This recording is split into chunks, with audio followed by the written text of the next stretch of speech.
One on Instagram, and this is We Nerd World.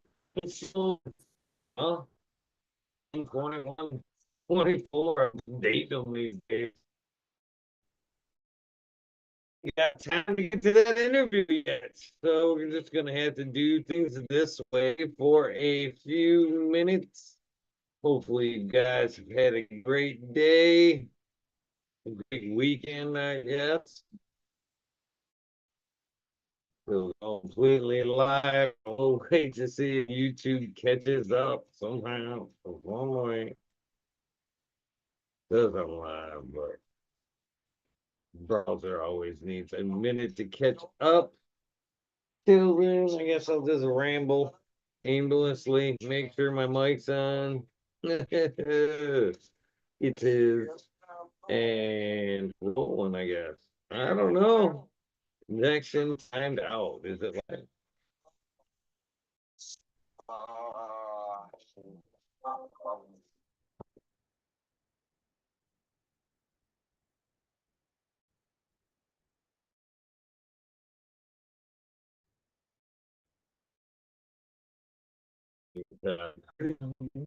yes?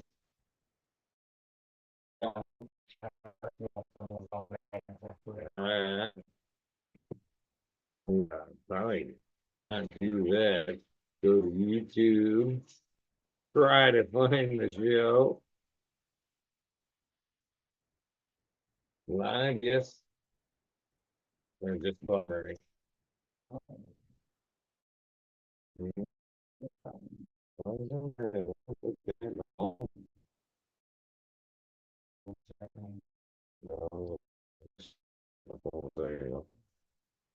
All right. This is yeah, we're still on. Try YouTube.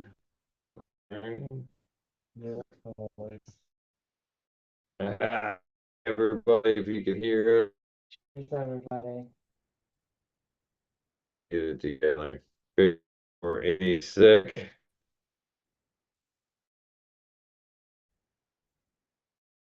Someday we'll get a real internet connection, not a bunch of bullshit. He said, she said, shit.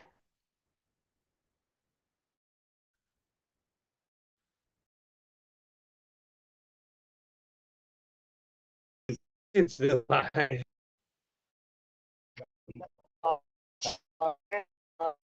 So time taking a few minutes.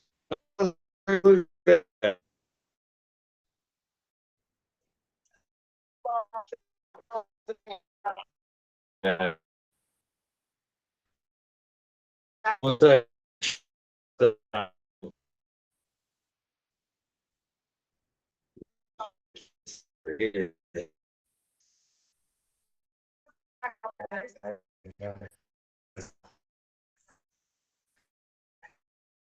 So over here. She hit everybody.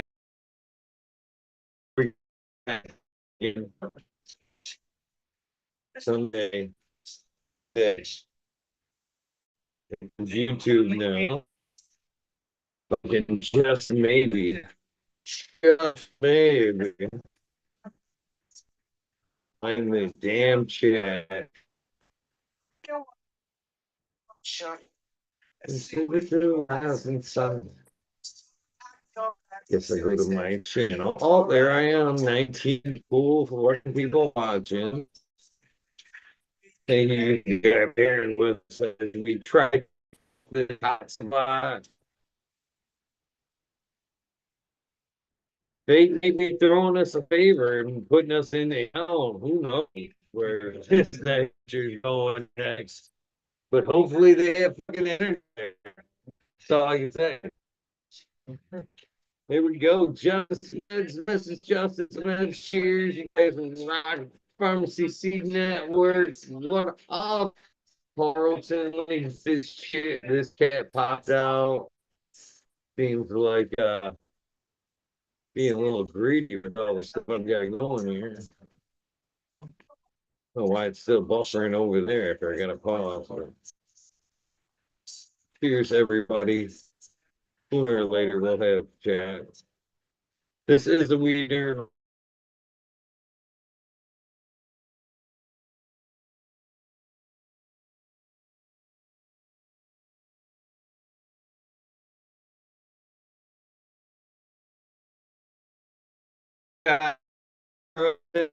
Off the hot spot.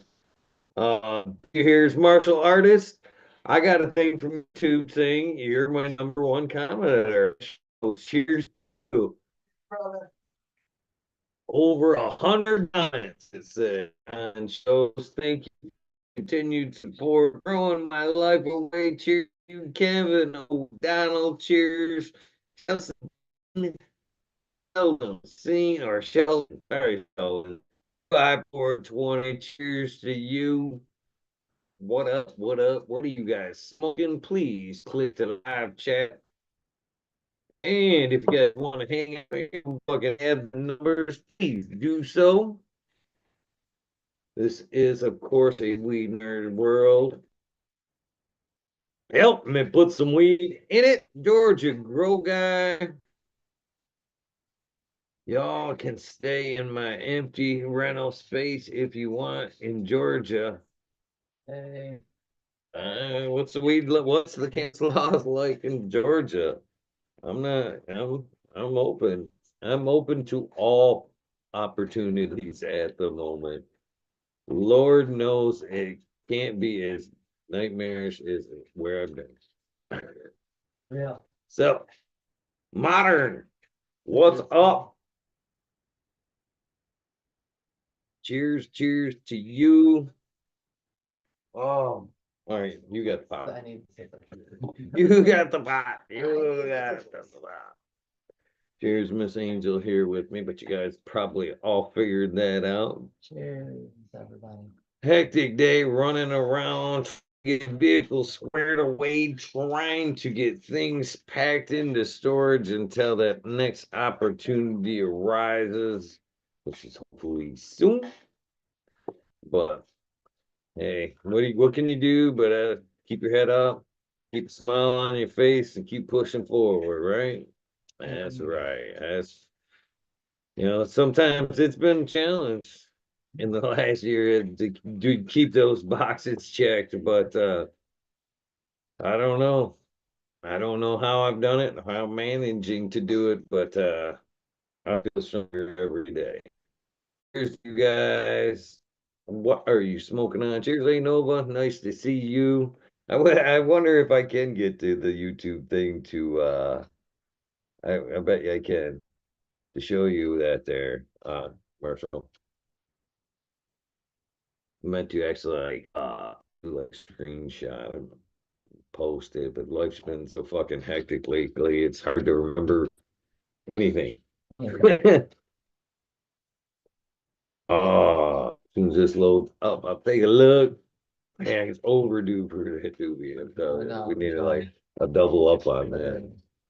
Two joints. Smoke two joints. Cigarettes and they punch live low. If I had a cigarette right now, I might not smoke it, but I really want to. Oh, it's my favorite one. Cheers to you, they know.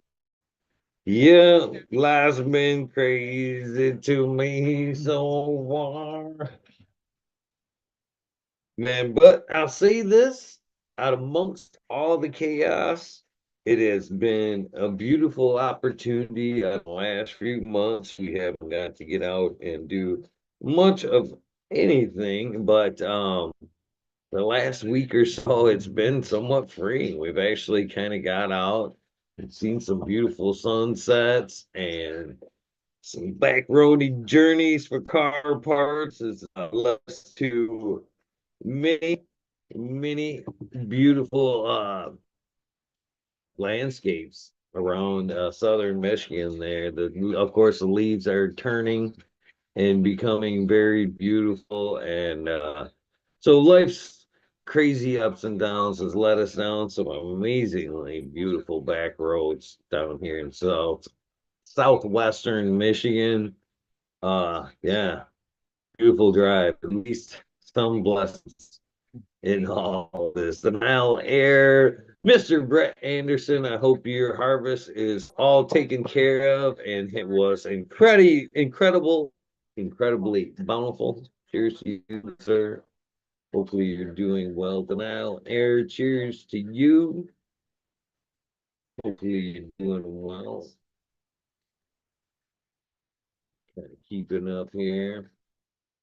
It's like little guy thing for the camera to like just like mess with. Kind of a cheap upgrade. $7 at the Walmart clearance section. It was a great deal. It really was great. 360 kind of follows your face, tracks your movement type thing. Might be useful in some maybe hash videos someday or something to that effect. We'll see where it goes. And this is getting to be my life is getting to be like planning the shows. The more like back when I started doing the interviews, like if I would sit down and like put a ton of effort into it and like research the guest and put down a bunch of questions to try to save it, that's what I always cancel. Something would happen and fucking life would just throw it in the bag for me.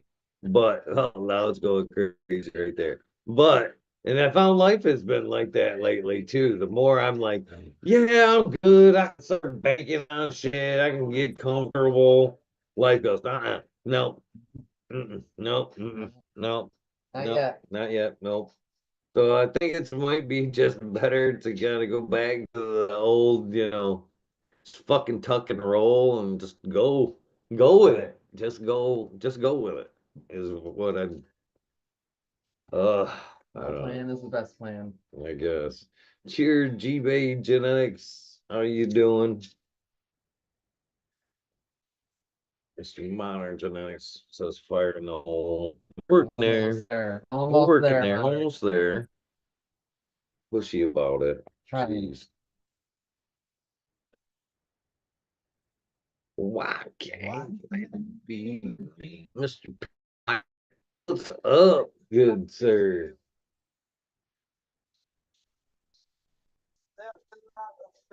Even bother about Oh, losing it's that right. thing. No, it's right. Trust me. Hang on. It's just gonna slow it down. Not too slow, though. You want to enjoy this right now, right? Not really. I could maybe puff myself dizzy on an overly tight joint just for the relaxation. Right. In the shoes, Robert, Mr. Green Fingers, motherfucking Thomas. I'll be back shortly. Cheers, sir. How are you? What's in your garden, Green Fingers? Mr. Green Fingers, Robert, Mr. Green Fingers, motherfucking Thomas. What's in your garden? That is my question for you.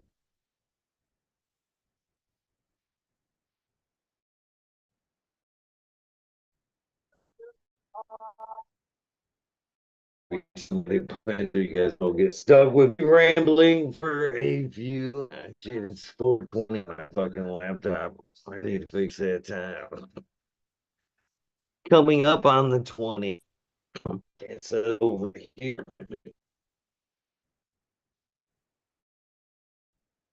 It's pretty decent. So, did you guys harvest already? Did you guys let yourself go? Can you believe this fucking weather? Answers, please. Frozen smoke rain. Oh, I don't know what that means. Good evening. What a night to catch a wild Eve Gardens of Miss Angel. Cheers, sir. How are you doing, Mr. J. Patrick? And a rocks and drop OG. That sounds good. Sounds good. It has been. It's like gonna be like 52 tonight. Low. So super warm. Supposed to be like 75 tomorrow. Sheldon says he got 10 days left. What is it? What cultivar you got out there, Sheldon? Ziggy Doe. Ziggy D, sorry.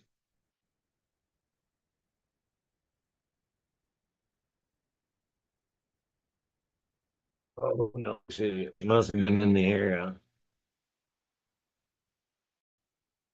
Pretty cool.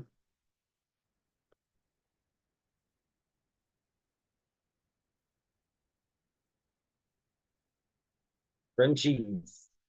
That's it. Cheers to you.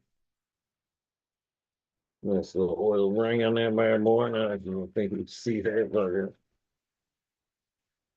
Oh, is down. Down and trimmed or dry, down and hanging. There's the difference.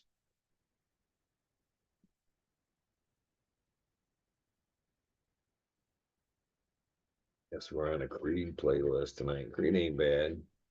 That was Three Doors Down, that last one, though. I'm thinking about it. Yes. Other years ago. Yeah. That's been a pretty good one. That's what you didn't see, right? No, it's the one that They didn't show. they did a tour together. They Three Doors wasn't able to get to our place. So we didn't get to see Three Doors, but they were on tour. George Grove guy, if you're still watching, get at me with some details while I'm thinking about that. Just why not? I'd like to at least hear that without just stoner have that stoner revelation there. One hour ago. It has been a time. Whisper all the way through. Let's go there. Green fingers, stuff from North Star, banana fraction, funky cold Medina porn and stuff, porn sweat, Dairy Queen, porker, Paula Kuss. Bam! Oh, it's like a nice room. Hell yeah. Pet G, cheers to you.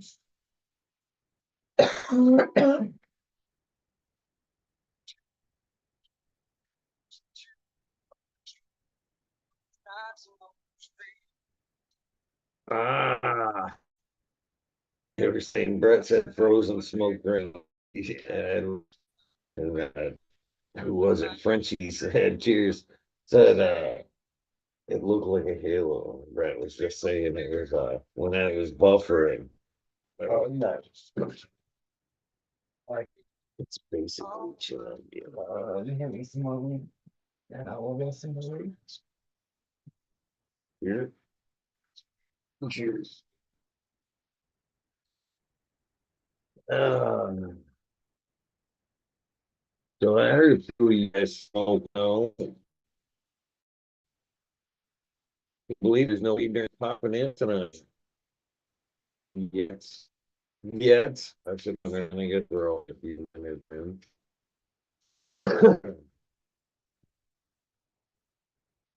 So much on my mind. By the time you see us Thursday, we will probably be in a new location. Where that will be, you know. Nobody knows. Oh man.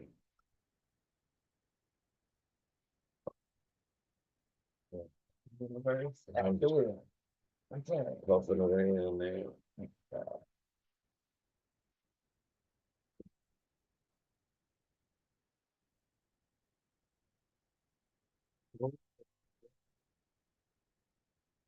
Wish I had some garden pictures or something.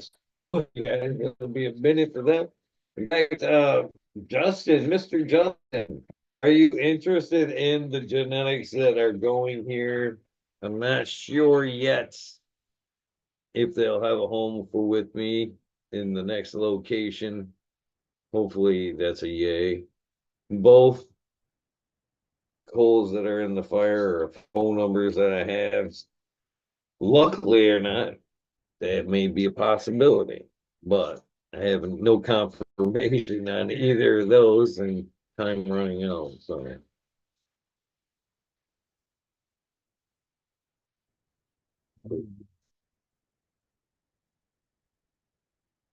chat's at a standstill.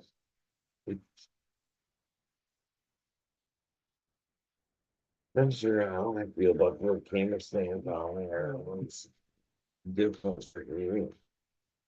It's pressure my eyes. Oh shit. I fucking Wow. all right. It's pretty quick. I forget how it How are the phone other ones? is it smooth on your guys' end or does it seem like dizzy like camera motion? What's that car sickness possibilities? Yeah, that and it doesn't follow. I forgot it doesn't follow the hands and stuff, just the face. I guess that depends on how fast you move. If you're trying to be goofy.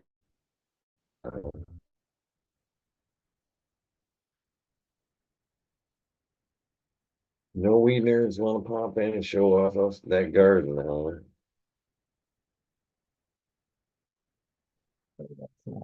Is that- Peace rolls it off. Well, no, YouTube chat does that to us every once in a while. We gotta close everything out and open it back up before it'll re-engage. And I'm wondering if it's not doing that to you over there. Maybe it doesn't seem all buffery though. So, hopefully- this video not bad. There we go. It's pretty choppy. See, they're there still. Okay.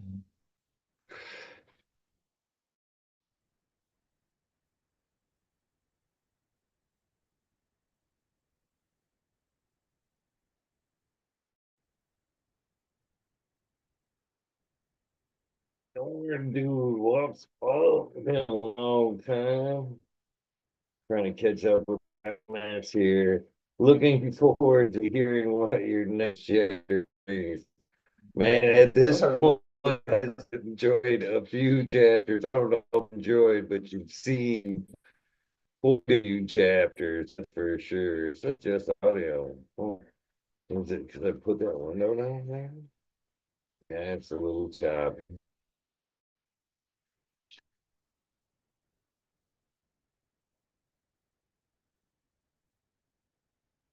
Yeah, hopefully better fucking internet here soon. Weird that that's going to hate this bullshit. Cheers, Skunk Ape Glass Works. This is my first since I moved to Arizona. Oh yeah.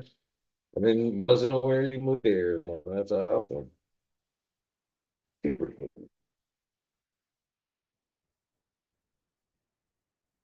Trying to get comfortable on this friggin' laptop. TV, baby. Crack me up, bro. We love you, Marcel. You do whatever you want. Awesome dude, man. Can't wait till next time hang out and smoke, brother. That's for sure.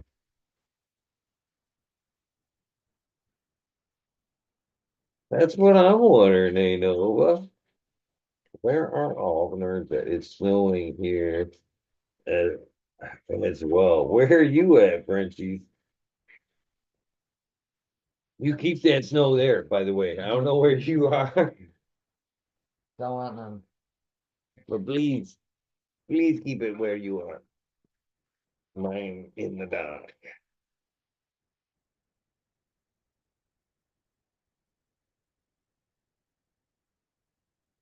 Well, I got a feeling things will work out well, Marcia. I really do. I just went through too much shit this round not to have a better better come something better on the other end of this. Canada.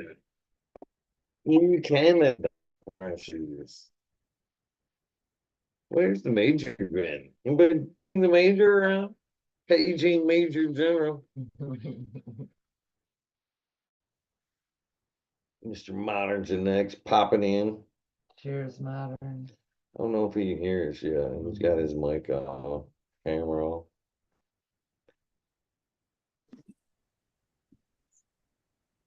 What up, what up, what up? What up, man? Cheers, Modern. Cheers, guys. How you doing this evening? I'm doing great. Set up here. Somewhere. Yes, a little bit. All right, so you say you got to move? Yeah. Yeah. Some drama there? Huh? Is there some drama? And that I want to talk about on the air. Okay. Okay. But you're going to make a move, huh? Yes, sir. Okay. Yeah. Yeah. Where to? We're not even sure yet. We've got a couple of leads, but probably here in Michigan somewhere. Wasn't there a Jim's Genetics event last weekend? Yes, there was. From what Did you I go? heard, I did not. There's too much shit going on to for that right now. Yeah, it wasn't. No attention to go on. What's up, everybody in chat? Here's Off Grid. Everybody knows who they are. Yeah, kind of. They had a fucking amazing fucking weekend for it. The last year was chilly. The last few years for it's been chilly, but this one was fucking Yeah. really nice. Still nice.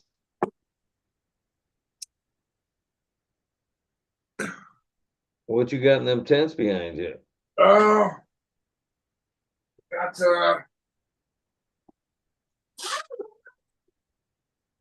got some Gon Go.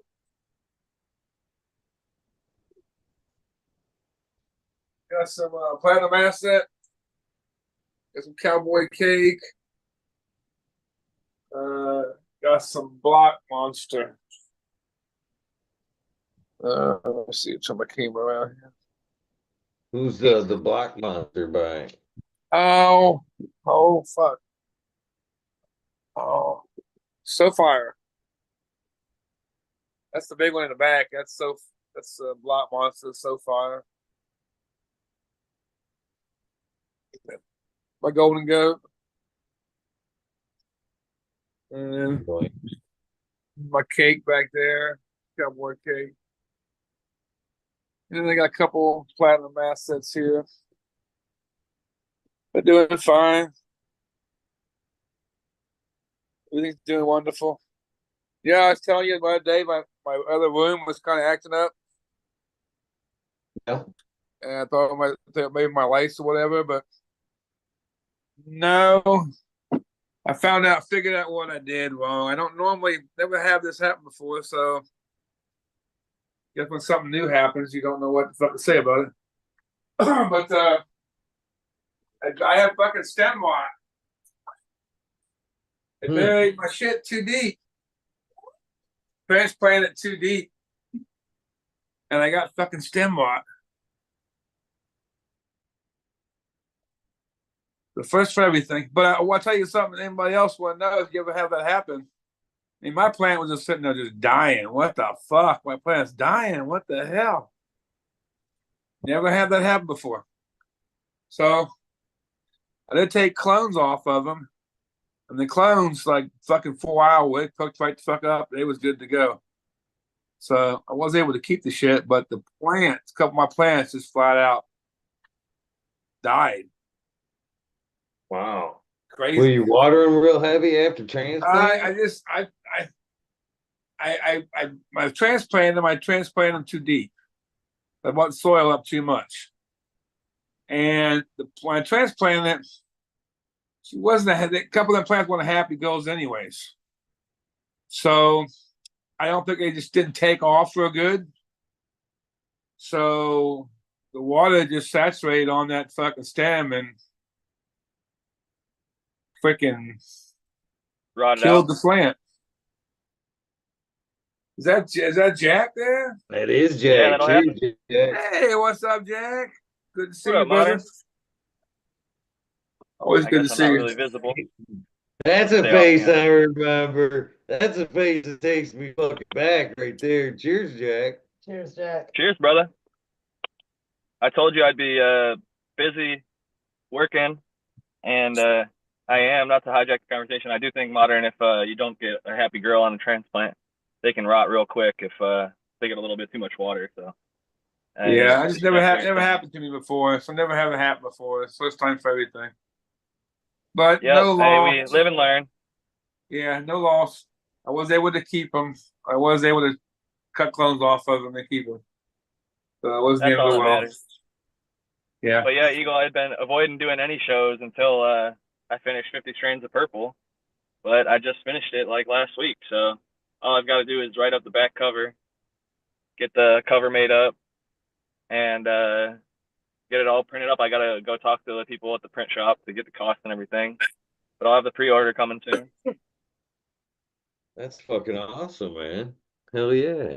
Cheers to Took a that. long time, dude. 3 years, man. This one was a lot harder to do for some fucking reason. And time can be that way.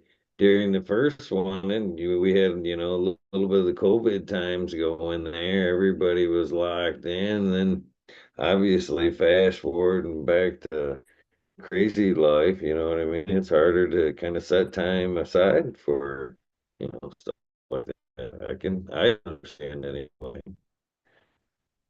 Yeah, funny enough, I was working the whole time in COVID. I wasn't one of the people cooped up, thankfully. I was considered essential employee or whatever, but I don't know. It was just different. I think I connected more with the green strains than I did with the purple strains. Like I had probably like 5 or 10 initially in 50 strains of purple that I ended up cutting out for stuff that I felt was better. So there was like an evolution where 50 strains of green, it was like I was pretty solid on the 50 that I put in there, and it would be tough to shake any of them. But purple, I initially listed like the 50 top ones in my head, and then I was like, wait, these are way better than those, or some of these are too closely related, or if they're going to be closely related, they have to have really distinct differences in flavor or effect or growth morphology and things like that. So Was there lots any to in consider. the book that I don't know, changed your mind about how you felt about that in particular strain, or was there ones that you tried because of the research? You know what I mean? Is there anything that swayed your opinion or surprised you a little bit in the research? Runt was one that definitely took me by surprise because I thought it was going to be garbage because so much of the, I'll call it like rapper hype weed that gets hyped up in a song or on Instagram is like all show, no go. It might be pretty, it might be frosty, it might be purple, but it like rarely gets you high and rarely tastes great and rarely has any staying power. But really well grown runts, like the real stuff, I think is actually some top notch fire bud. But it's one of those things. It's like Blue Dream at a certain point where it got so big. There's a lot of fake copies of it running around and a lot of people growing it not so well. But if you've come across some real deal, just like the original runts, or even like the pink runts or the white runts, were two other considerations because they were different enough in flavor that they were worth considering. The pink run surprised the shit out of me because it tasted so much like passion fruit. My wife and I had just eaten at some restaurant, and I had this. She had some passion fruit in like a salad, and it was real fresh and like some of the best smelling passion fruit I've ever come across. And like a week or a month later, we got some pink runts, and it smelled dead ringer, like exactly like that passion fruit, and it tasted great, strong, quick high. And so, as much as I didn't want to give it the love that it was getting from a lot of other people already, I sometimes when the credit's due. You can understand the hype train, and so that was one where I was like expecting it to kind of just be all hype and then let me down, but it lived up to the hype, thankfully. Did you try all 50? Have you tried all 50? I guess is the question. Oh yeah, 100%. I've grown a handful of them, and I've tried all 50 of them. There are 50 that I feel are like top 50 of the 500 to 1,000 I've tried. That's quite the endeavor. 50 purple, period. Quite the endeavor, I would think. Pretty impressive just there. There's a few that were on the borderline because they're more. I didn't know if I had enough to do like a 50 strains of pink, but they're more pink than they are purple, if that makes sense. But they're like a pinkish purple, I guess, if that makes any sense. Like one that comes to mind is rosé, and it's really, if you think about Tropicana cookies, that's another one. I did not include Tropicana cookies. I personally hate the strain. I think it's like no high at all. It's like a 6 or 7 out of 10 at the very best on its best day. So that's one. It looks great, but didn't get the include from me. Everyone loves that shit too, so they're gonna be like, "Oh, you didn't include Tropicana cookies." It's like, well, it's not good enough, so didn't make the cut. As I sit here and I'm talking with you, the first time I think, man, 50 purple strains, and then I think about uh all the breeding hype with the purple strains, because the last few years, a lot of people have bred with the purple. So the amount of purple strains out there now, there could be quite a few. In a way, you probably could be right up to the 1,000 or whatever. There could be quite a few these days. It's pretty wild to think, but yeah. I'd say 1,000 is on the low end of the estimate actually. Now, if you just go to Seed Finder, I mean, there's several thousand strains, and I would guess more of them are purple than green actually.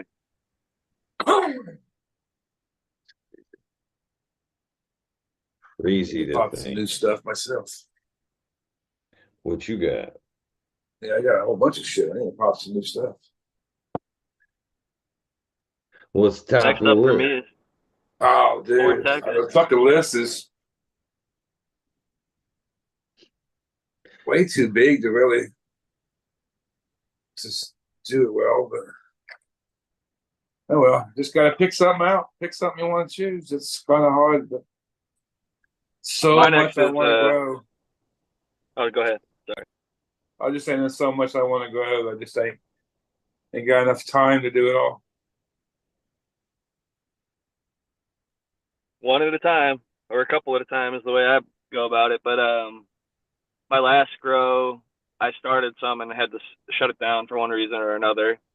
And but the ones that were doing really well, I popped like probably 5 or 6 different strains to hunt through some different things. The Project V from Spartan, which is a Vortex F2, were the most promising smell and growth. So that's what I'm going to grow the next time I get started back up again because I'm on a little hiatus. Kind of took a break this summer, travel, work, life, etc. Got busier, but now I'm getting ready to get settled back into the grow. Start doing some maybe even like side by side stuff for the cheap home grow. I was thinking about doing like Home Depot soil versus like Canna soil or whatever, your local box store stuff against At whatever it's Whitney's, like. I ran the Whitney's outdoors this year. That which seemed to be the most popular. I seen it at like the hardware stores and stuff like that, and it was an organics blend, and it did well. I did add just a little bit of dry amendments just because I chose to, not necessarily because I felt like they were running short. I just felt like they were gonna go longer. I wanted them to have plenty in the tank before, they went into a flower. So I gave them a scoop as soon as like about a week or so before I felt like things were gonna flip. But overall, I felt it fared pretty well, and I've used it indoors as well. It wasn't bad as far as like a box store soil. I mean, you wouldn't believe the fucking plumeria. My wife rooted it, but since it grew roots, I put it into a 1 gallon easy swap pot, and then from there I went into a city picker. And I just got the local box store. Every Home Depot is different. Like Michigan's gonna have a different one than San Diego or whatever. but I looked through all of the different options in the organic section, and I looked for the one that had like the best ingredients or recipe or whatever. And the one I got, I feel like, is pretty solid. And the plumeria, since it's been in there, like my neighbor who's grown them for like 20 years, she's like, this is the best looking plumeria I've ever seen. She goes, it almost looks fake. And the smell, I can smell it from like 10, 20 feet away. It's almost like a cannabis plant. Like it's so pungent and like a beautiful aroma. I'm like, if it can grow plumeria that smells this great, I'm sure it can grow some decent cannabis. So I figured might as well give it a shot.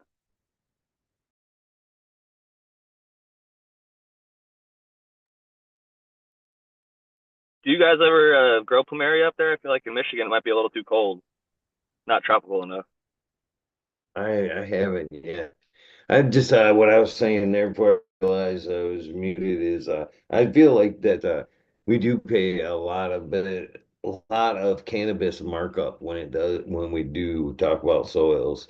I do feel like a lot of the soils that are more ready available to us are just fine for our cannabis needs. I think a lot of times we pay that kind of markup, because it's Big time. I mean, Coop really pointed it out well. The Cornell mix is a third, a third, a third. So if you just go and get yourself Canadian sphagnum peat and then make your soil a blend of one third of that, one third aeration, which I prefer pumice. I think that's the best one personally. But then one third is compost, which he uses worm castings or vermicompost.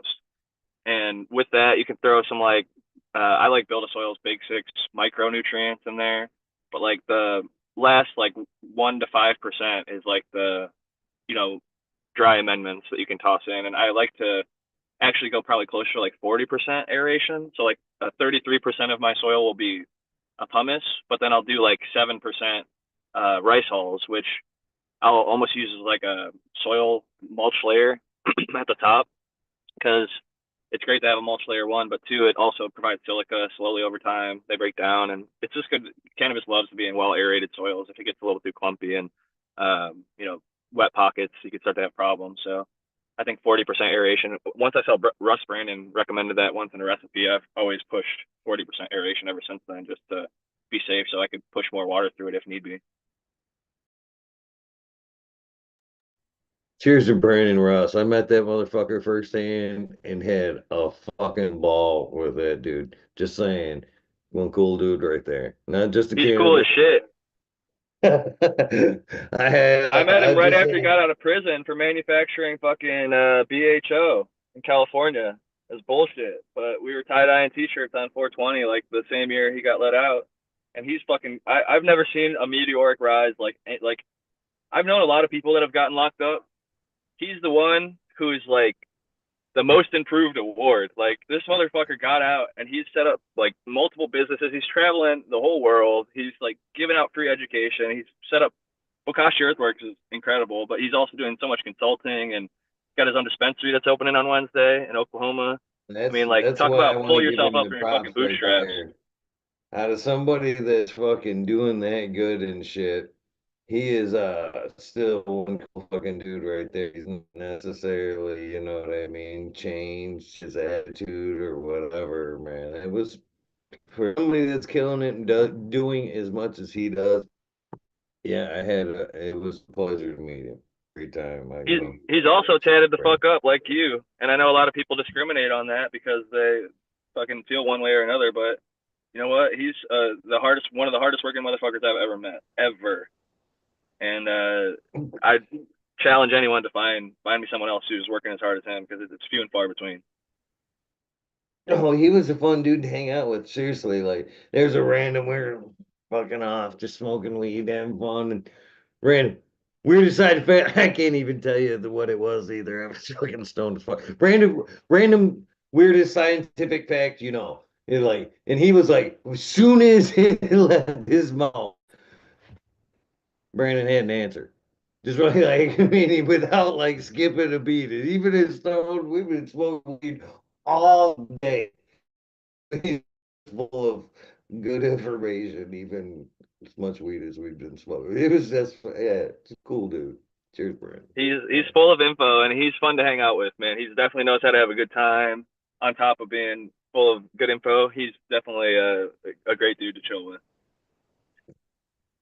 So honestly, just feel lucky to like have met him relatively early on and gotten to see him continue to be successful. And it's like honestly inspiring for me to get off my lazy butt and keep on, like finishing my book and, and getting all the other stuff that I can do going. Because I'm like, well, shit, he's doing it, so you know, it's possible. Any of us can do it if we motivate ourselves, if we work hard, if we have a goal in mind, and we communicate to people what we're doing. There's going to be a group of people out there that might connect to it, and he's certainly found some. And I think all of us in our own little way have found our part in this community, which is great to. I just like getting genetics out there to people and spreading the love and sharing information because a lot of it gets deleted off Facebook or Instagram or whatever website forums that have all gotten deleted and shut down over the years because maybe they can't afford to stay up or whatever. But it's I will say I'm a big fan of X, man.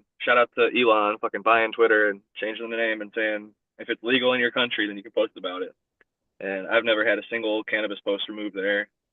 Never had any issues. So Haven't been over there in a while, to be honest with you. there's a lot of like stuff that I'm not so interested in. I'll admit, like if you're turned off by like politics and that kind of stuff, it can definitely have a lot of that. But what I do is I just follow only cannabis people. And if you post shit that's like not cannabis related, I hit the mute button or unfollow you. And like my whole entire, and the nice thing over there is they still have the old school, old fashioned, like I have the unfollowing, it only shows the people I follow in chronological order. So like if I follow Eagle, Modern, and all my homies, it just shows a bunch of grow photos. There's nothing else there. So like I just keep it on following. There's like a for you feed as well, but that's where you start getting all sorts of the shit that the algorithms like to push. I just like to see the shit that I'm following. And so that's to me the best feed. It's like and it doesn't, jump all the way to the top as soon as I load it. Like that was one thing I hate about Instagram. It's like I'm reading a post and then just because I open the app, it wants to scroll me all the way to the top of the feed, and I just lost what I was looking for. And like I didn't even realize who posted it, so now I can't find it because I follow fucking so many people. So I don't know, just ranting about social media bullshit. But it's nice when you can navigate and find what you're looking for, and not just a bunch of bullshit spam. Nice to be able to just post without, fear of shit being taken down. That's for sure. Yeah, I have no backup account on X because they've never even warned me of a post or flagged a post or removed a post because everything I do over there is legal. It's legal in my state. It's legal in my country. So I'm like, fuck yeah, I'm going for it. Like that's the page I'm pushing the most. I have way less followers. It's like 1,000 versus like 8,000. But I found a new community over there. I could post growing with my fellow growers, full ass shows over there. So I have been. And we've got, probably like 10 or 15 new people that had never heard the show before.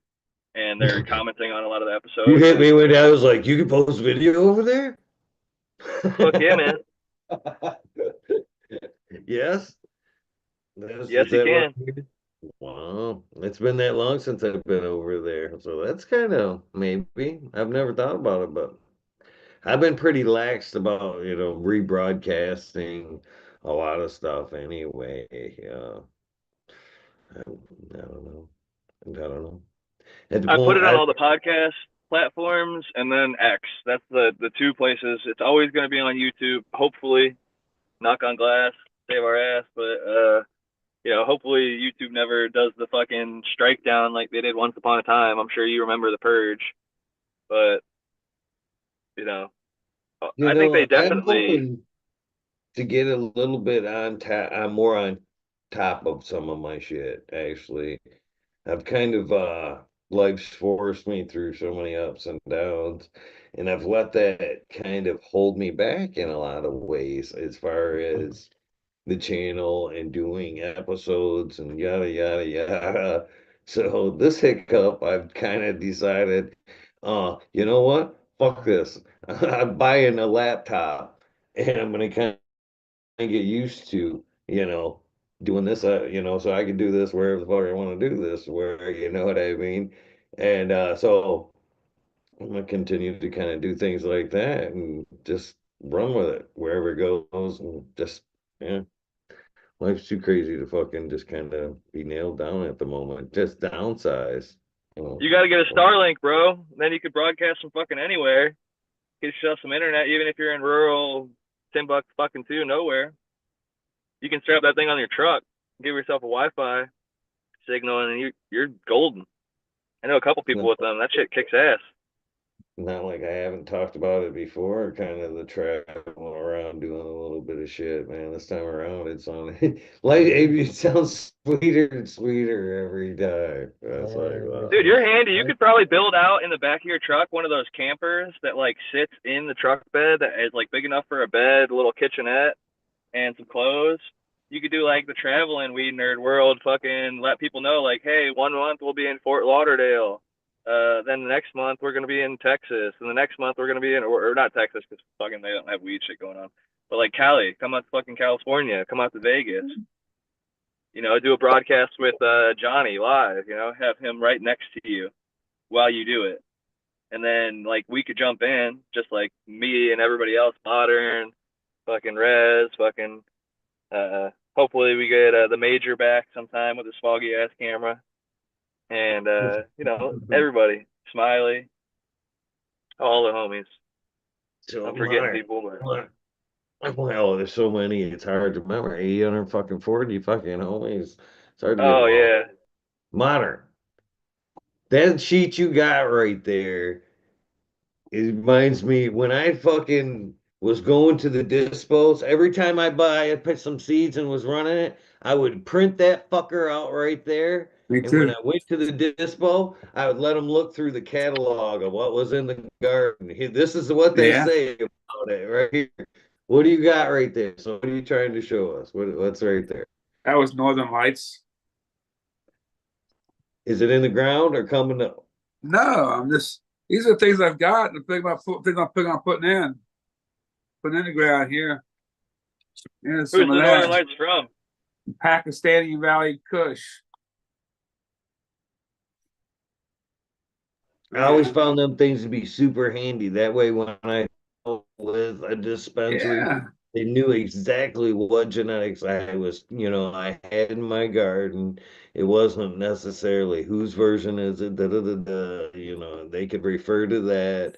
Everything about it was right there for them with a test result. You know what I mean? My current kind of test result for that batch. And it was always super helpful. I was like, if you don't see it here, this is what's in the garden. You can put your order in now. But do you keep those things? Do you keep them in file for like what you ran? Yeah, I'll put it for right here. Just like a memory book. I Here's write them up all. right down in a book. Those are There all. you go. You need to put them in them laminated fucking things. You know what I mean? Put them in a fucking notebook, a Like binder. a binder, yeah. Yeah. Yeah, and them little plastic fucking Hole protectors. punch it with the little Yep, sleeve. That's how yep. my med card came. My med card Look came like like that. this. I Hold like on. those little plastic Listen. protectors. They're cheap too. Dude, You can get I probably a think fucking God 100 of them was on Amazon for a couple oh bucks. shit. Just dumped out all the shout outs. But yeah, Do you ever no, run right that there. garlic punch Anyway. from Mike from Mego One? The What's garlic it, punch. bro? Still in here. Did you ever run it? I didn't hear which one. Uh, Garlic punch? garlic punch. Yes. Yes, that's the GMO times primal punch, right? I don't remember. Yeah, GMO times final punch. Yep, Yep, good stuff. that's pretty good. Not the huge earlier, but it was definitely worth running. It was what? One more time. Not a huge yielder, but it was definitely worth running. Definitely was one, huh? Fire, huh? Yeah, definitely fire. I would push that 110 weeks just based on the lineage because purple punch or primal punch, which is part of the purple, a lot of people cut that down early because it looks ready 6, 7, 8 weeks, maybe even 9, but it's a 70-day plant, and the GMO is like a 77, 78 day, maybe even 80. So you'll probably find some phenos that take like 10, 11 weeks to finish. Here's something not many people got. Neither one. See what it is? Have you ran them? Is Huh? that Not Endo yet. Farm? Yeah, not yet. Endo Warren. That's something he made up, gave it to me.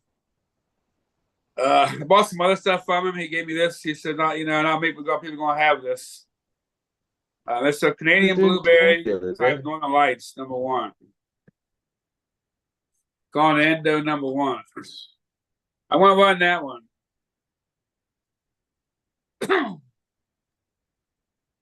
Gotta get it Yeah, I popping. was seeing in the chat just the other day. I didn't mean to cut you off, Jack. Go ahead. Sorry, bro. I was just saying, you just got to get it popping. We had somebody on from Michigan, J5020. They literally just run all seeds in their greenhouse. They're caregiver style in Michigan. And they just have fucking tons of different shit, dude. They're just throwing everything out, like every season, like as much as they can. Multiple greenhouses. Killing it. Shout out to And J5020. I've been, I was talking earlier today or earlier in the show about having to drive some country roads and had gotten to see some Michigan cannabis farms. I'm not gonna mention any names or nothing, leave that out of it. Not supporting anybody, but did I see some beautiful sights, some scrolling fucking hills of cannabis? And you know what I mean? Not one, but a couple of them in lower southern western Michigan there. And it was like it was cool to fucking see to just like go corn. Wow, is that yes, that is weed right there. That is a lot of weed. Hell yes. You know what I I've mean? had that experience a couple times up in Santa Barbara, Santa Cruz area. Just greenhouses as far as the eye can see. It literally looks like AI. Like you're not your brain just can't comprehend seeing so much cannabis being These weren't grown. even out, wasn't even a greenhouse. They were Pretty fucking just nice. out in the open, just like a fucking orchard. Nothing but top. Yeah, they had fucking like green screening all around the property as far as, they ran probably about 8 feet up along the roadside with chain link fence behind that. And you could clearly see acres and acres of cannabis with no cover on it. And it was pretty fucking sight. Rasta Bob worked at an operation like that up in Michigan. I think Painted Lady went out to it at one point, but he's shown it a couple times. There's some big operations Yeah, outdoor out there. yeah, it was beautiful. He needed It like a was, golf cart to drive we're around. pushing late October, and them fucking girls out there. We've had a couple chill nights, low 30s, and from what I could see, you talk about 50 shades of purple. This was like fucking 3 acres of purple. Is what that was. I don't know what they had back there, but I was telling Angel because the second day that we have rolled through there. I was thinking about just knocking on, stopping in and going, hey, I do a podcast. You guys want to like maybe talk and maybe do the walkthrough and all that good shit? They say, but definitely, definitely beautiful. Could be fun, man. You never know. Reach out. Never know what they're gonna say. It's the same as right now. If they say no, right? It's like never hurts to ask. Yeah. Right. There's a I few think that definitely watch the show around here. I guess the local guy at the tractor trailer supplies of Weed Nerd or watches the show. I thought that was that's kind awesome, of man. cool. It's funny when you meet someone Wandering. locally who listens. Like I've got a couple local listeners here in San Diego that are just like, I hate to say like random fans, but like I wouldn't have known them otherwise if it weren't for the show. And one of them ended up working like at the same place my wife worked for a little while. He was like a delivery person, and she was one of the like purchasers at a medical delivery shop. And yeah, it was cool. He invited me to like some little secret sesh where I got to be a judge and gave me a bunch of free weed.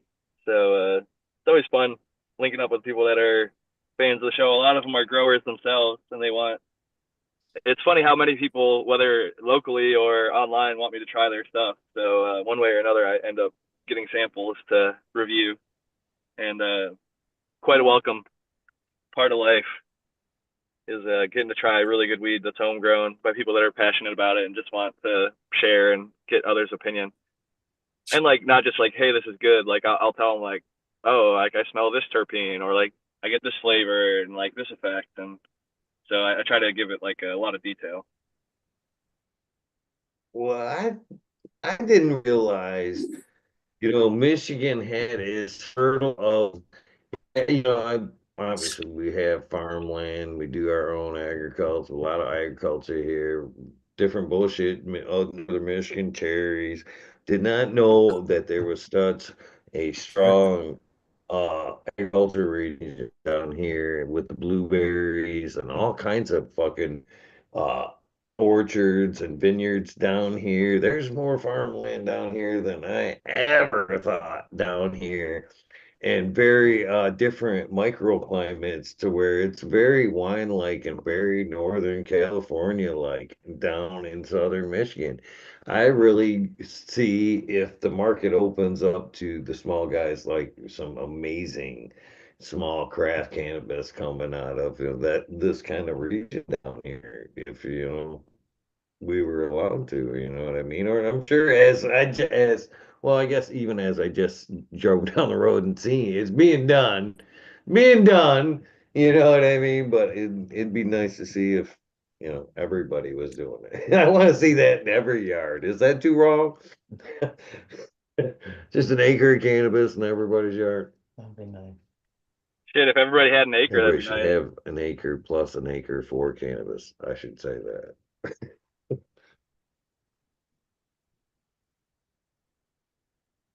That's my dream. I don't think you're wrong in terms of like, I think if you look at like the longitude, latitude, I think southern Michigan is relatively close to, I think, like the 40th parallel, which I think Northern California is. So it makes sense. They could probably grow wine and all sorts of ag. I know cherries are big in Michigan, but there's a lot of ag. Ohio's big in corn and a lot of other stuff as well. They, funny enough, grow a lot of like the Christmas trees for a lot of other local areas, but I know those can grow all around. But yeah, the good old pines, wood, and lumber. But Pretty good. Pineapple punch. Nice. That's pretty good. Does sound good. Look at the color on that So, one. who are those from? Look at the color on that thing. Isn't that beautiful? These are all from Seed Supreme. A lot of them I got from Seed Supreme. Eagle, the northernmost tip of California is just about the same latitude line as the southern tip of Michigan. I just confirmed that. So That sounds about right. There's definitely a lot of vineyards, or this used to be more known for the grapes, and is blueberry capital of the United States. I didn't know that until I'm done. Some Bubba Kush.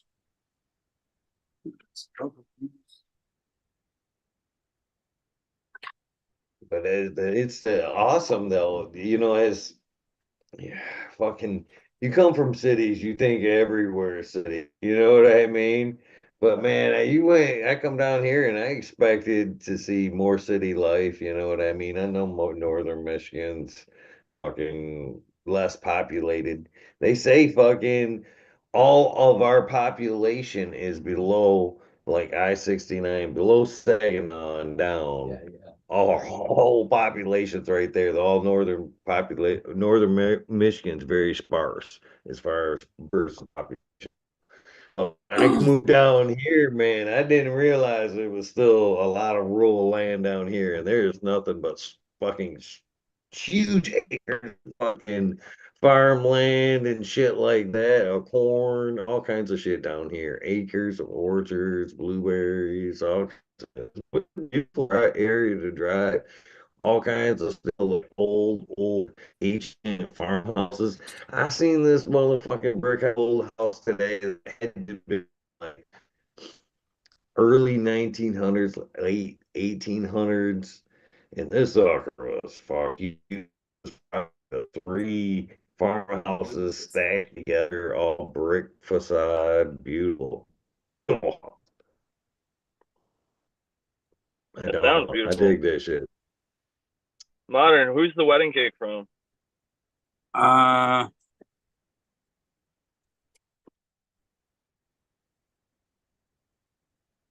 Purple Cape RX. Purple Cape RX seeds. Purple Caper.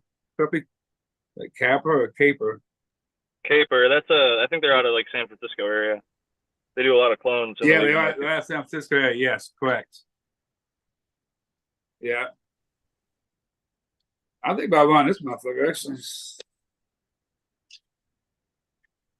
Put that in the see that my pile of what I want to do is like really fucking that ain't even stuff I got marked. I got stuff that's not even marked. Fuck. I ain't got no Slap the paperwork on, camera you know what I with mean? it. Shit.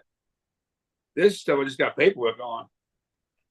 What Nice. do you like to smoke, Modern? Are you like a hybrid? Do you like indica, sativa, everything? I You don't like give a fuck? everything. I like everything. I don't have no man, I want to smoke, you know, something that's gonna put me in the couch when I don't want to do anything and I don't want to do smoke energy stuff when I fucking want to work. Do you have any flavor preference? Like, do you like sweeter shit, gassier stuff, funkier stuff? I like foodier stuff. Yeah, so I mean, I would start looking through your genetics because like you're not gonna find real fruity stuff in wedding cake. Well, yeah, but I do have a nice I got a Costa cake, wedding cake anyways. I got um this one I think it's Costa wedding cake, cowboy cake. It's actually vanilla kush cake, but I think it's got wedding cake Costa in it down the line. No, yeah, I don't know.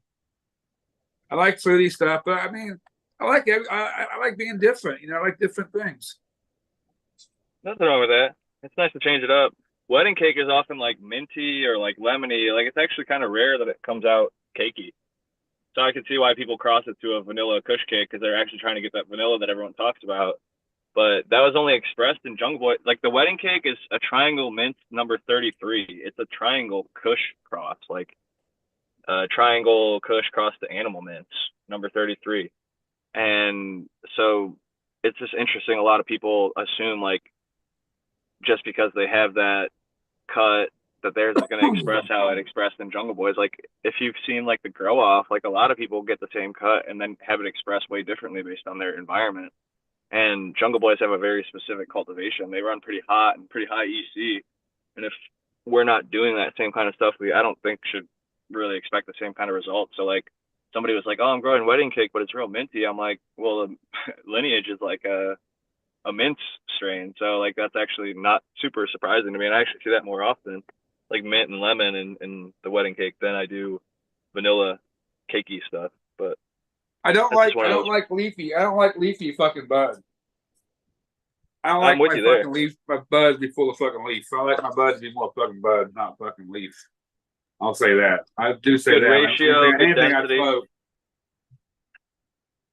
I You don't want close to to be trim a that shit way. ton. Huh?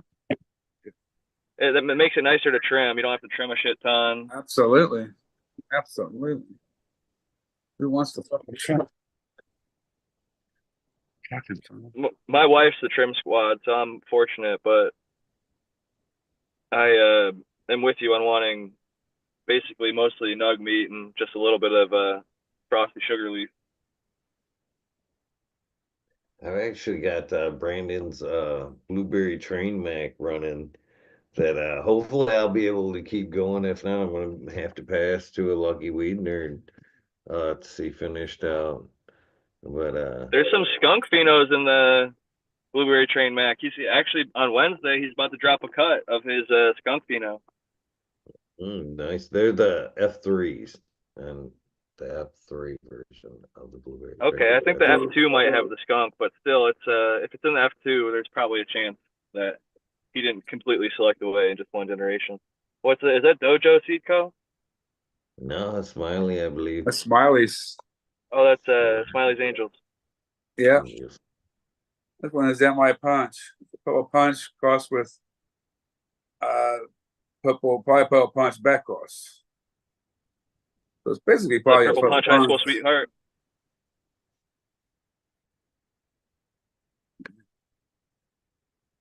So cool.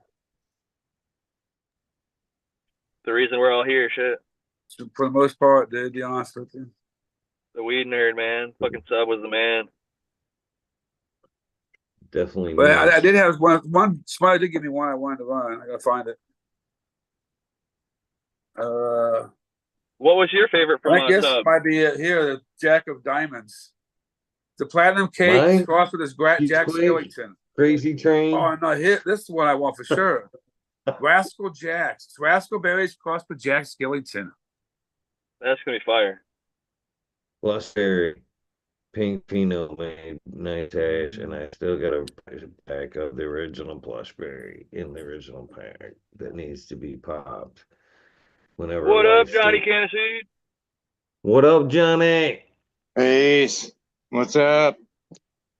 So Johnny, Modern Jack Eagle, always good to see you, brother. Always How you good. doing, man? Still I Modern can't want showing drive. off some seeds. Ah. I was asking him his favorite sub cool strain. Eagle said his. I don't know if Modern said his, but after Modern says his, maybe Johnny, you could say your favorite sub cool strain. My eat favorite both, I'm gonna sub-cool get mine. strain. Shoot, man, I'm gonna have to go with Vortex. That's what I'm growing next, F2 of it. But what Yeah, about you, Modern? go with that one. What's that? What's your favorite strain from Sub Cool that you tried or have smoked? I ain't tried a whole lot that I know of. I mean, that's something that I probably have, but don't necessarily remember. But probably is Agent Orange. I would That's say some good that. stuff for sure. For me, I think it was Jack the Ripper. I love that shit. Or Chernobyl. I had a really, really, really good of Chernobyl. I'm sure Miranda Family Farms has some opinions. He's grown a lot of different Sub Cool strains. Cheers, Miranda. How you doing? Cheers. Good. Cheers. How you doing tonight? Here's one I should run. These came from our one of our people in chat.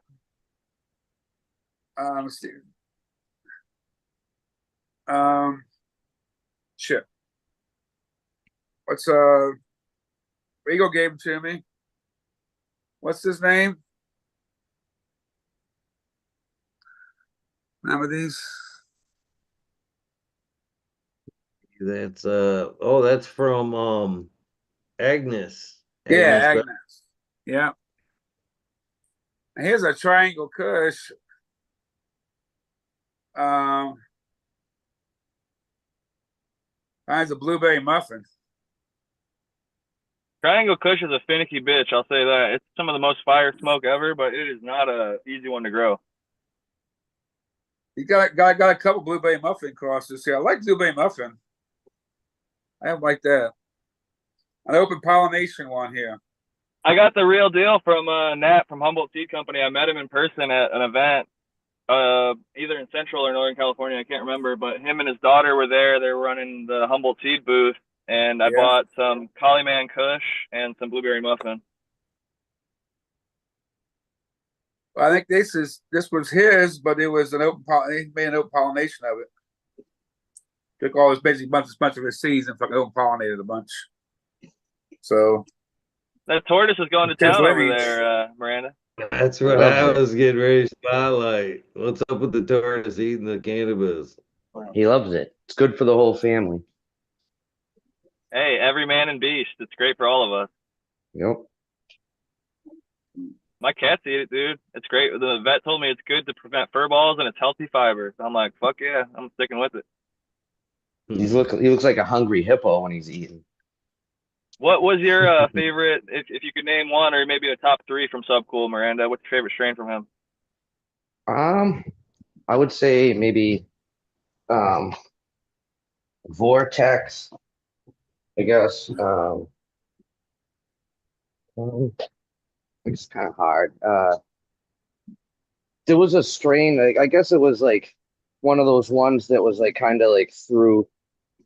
It didn't really make the menu, but it was like from Badger for sub called Sergeant Slaughter.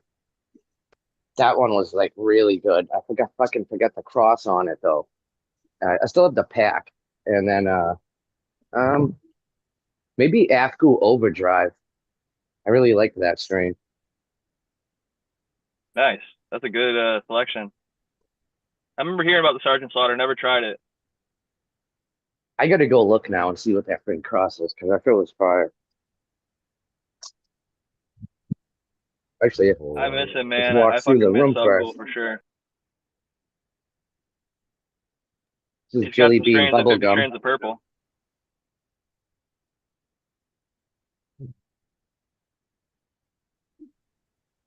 Well, that one sounds pretty good. Hell's OG times Quirkle. I like that Hell's OG a lot. I Sounds got pretty good. he sent me one. It was like a promotional pack with some other stuff I bought. I think it was called it was Huckleberry Kush to Hellfire OG, and it was called Doc Holidays. And I loved Doc Holidays. That was ill too. that shit was fire. Hell It was yeah. real Those were piney and like gassy freebie up packs front, and then too. it got blueberry as it cured. It was like super like piney gassy up front, so I didn't keep the cut I had because I thought it was kind of just like any old OG. But then when I brought it up to Sungrown 707, he's like, dude, this is like blueberry candy. And Actually, like, this one was good too. Candy Cleaner, Jack's Cleaner crossed with Pennywise. That was fire too. What else I that'd be got nice because it here? would, Jack's Cleaner can be a little What bit else I too got here? It psychoactive, so the is. Pennywise can calm it down. Mr. Green Sergeant Finger. Slaughter. Date Commander crossed with Jack the Ripper. Damn. Dude, Jack the Ripper crosses are all so fire. Heavy. Heavy Jack is.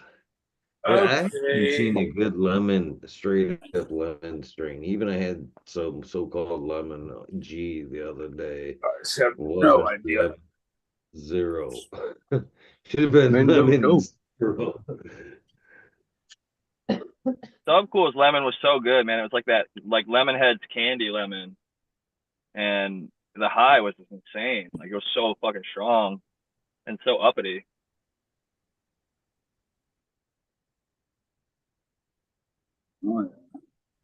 Oh, Jack the Ripper is one of the only strains that almost gave me a panic attack. My heart started racing. I was like, oh shit, just take a deep breath, man. You're fine. From flower too. Like first time I smoked it, I was like, what the fuck is this shit? Before I even knew who Subcool was, it was just like some strain that we had at the delivery service, and opened my eyes for sure to what like real sativa hybrids can do.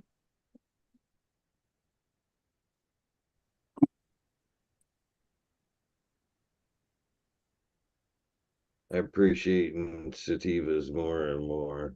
More and more. And I think, just like I said, we'll see that upswing into the demand for sativas.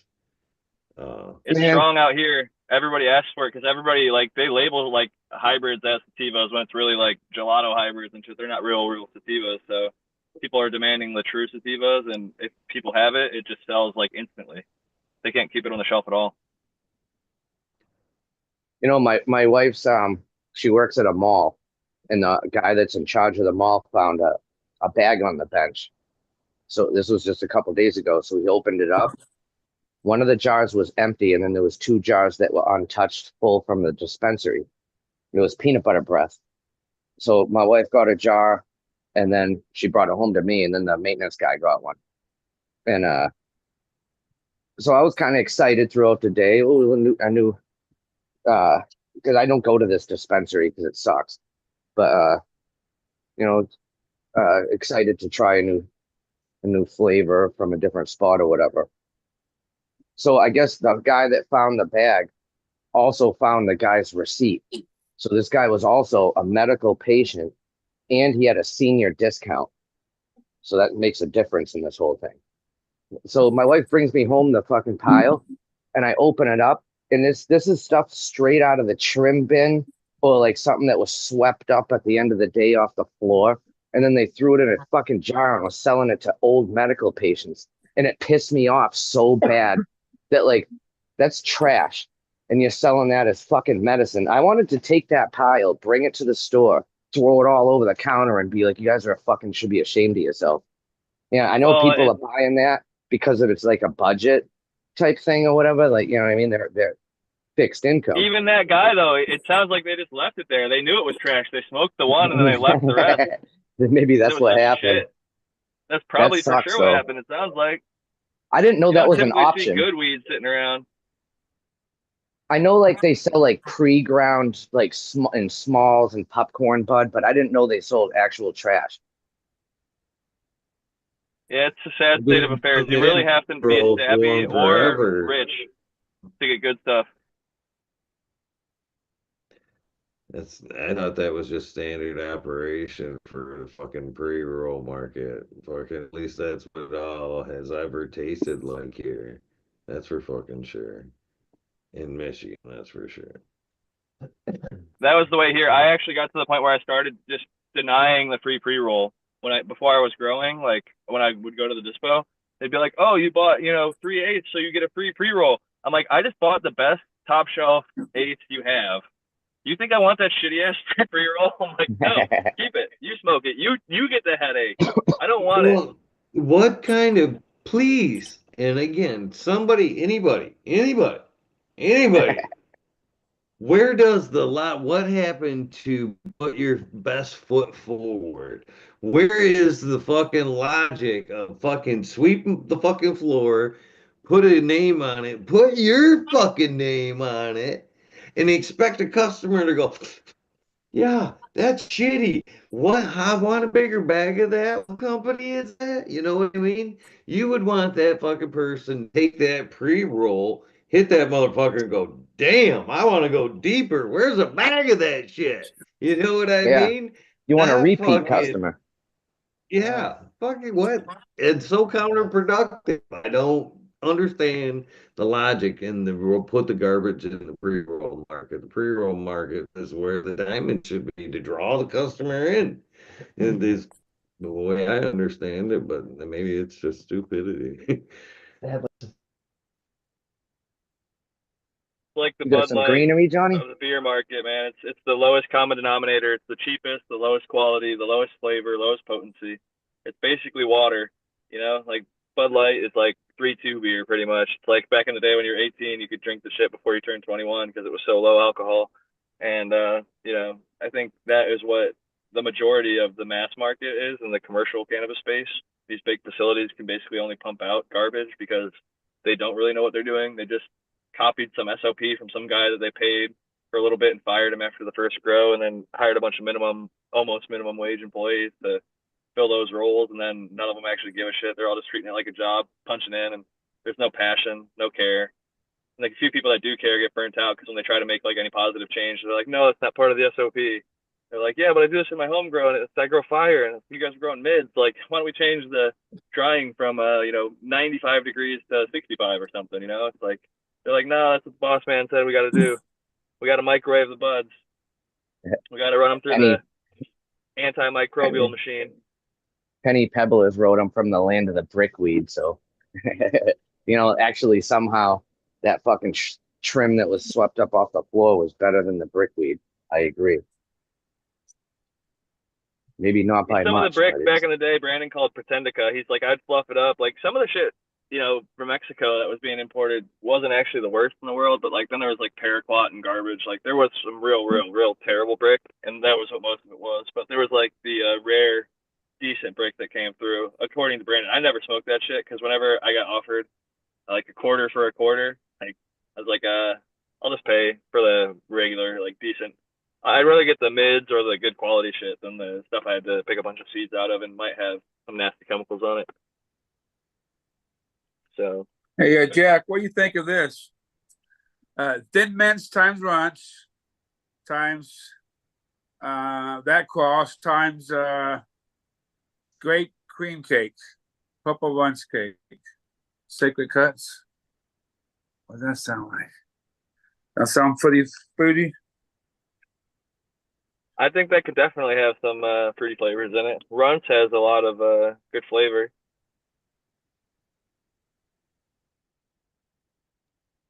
What it was back cross or something. I think you said though, like mint or something. It's a thin mint crossed with Runts. That's one of the strains. And that strain is crossed with Great Cream Cake. I don't know what its crosses are on it, but That sounds pretty good.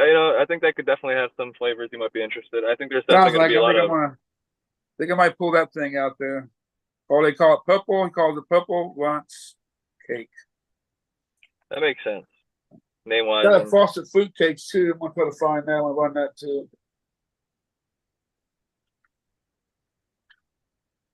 Johnny, what kind of stuff you got going on over there in the garden? I see some plants in the background. I see some lights lighting. How you been, Well, buddy? It's been a long time. I killed my whole garden. Did you really? Killed your whole garden? Yeah, I had an accident in my garden. Uh-oh. All the grow shops have closed down out here, so I grabbed some of the last shit that there was in this one spot and went ahead and started using it. I don't know if it was bad or if I just wasn't calculating properly, but I poisoned all my plants, lost everything that I had. So I'm on a rebuild right now, and this is my my regeneration of what I'm doing here The rebirth. this year. Hey man, fresh start. Sometimes it can be a blessing as much as it feels like a curse at times. I had almost the same situation when a grow shop shut down. I got a bunch of stuff, but thankfully ended up not using any of it. These two here are the only ones that really made it through, and they're still struggling to make it. So they're struggling. But I got new shit now. I got gooey bean. I got a tangy bloob in here. I got a bunch of other shit that I'm doing first time runs. I got one here that's called a Chem DeLorean. I got my squirrel breath. I'm doing a couple of more of them to see what I can get out of that. And more gooey bloobs, more PBK hoe. I gotta send you some Velvet Punch, Johnny. Everything looks so beautiful and green, Johnny. Ludicrous. What's that? Everything looks so beautiful and green, brother. It looks really good. I did a complete, I had to reset all my soil. I started all over. Completely over. So everything's back on point. I remixed all my soil again.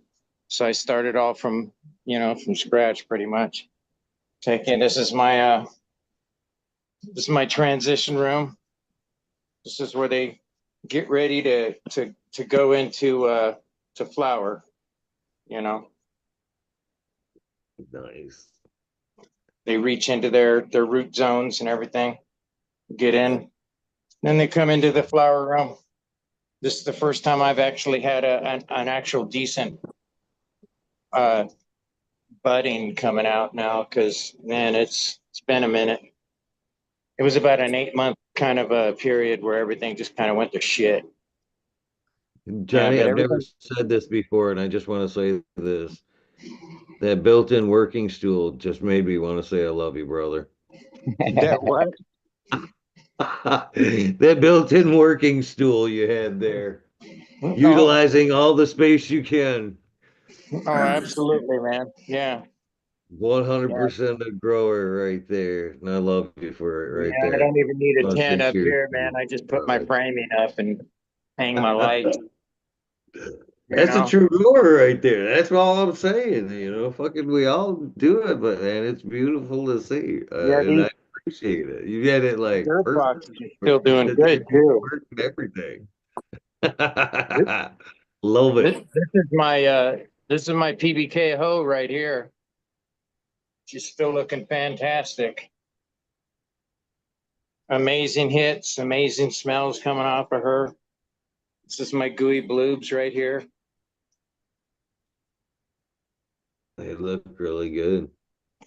Really good. Looking good. This is my gorilla bean right here. And this one here seems to be, what's that? first, have you completed a flower yet, or still the first flower?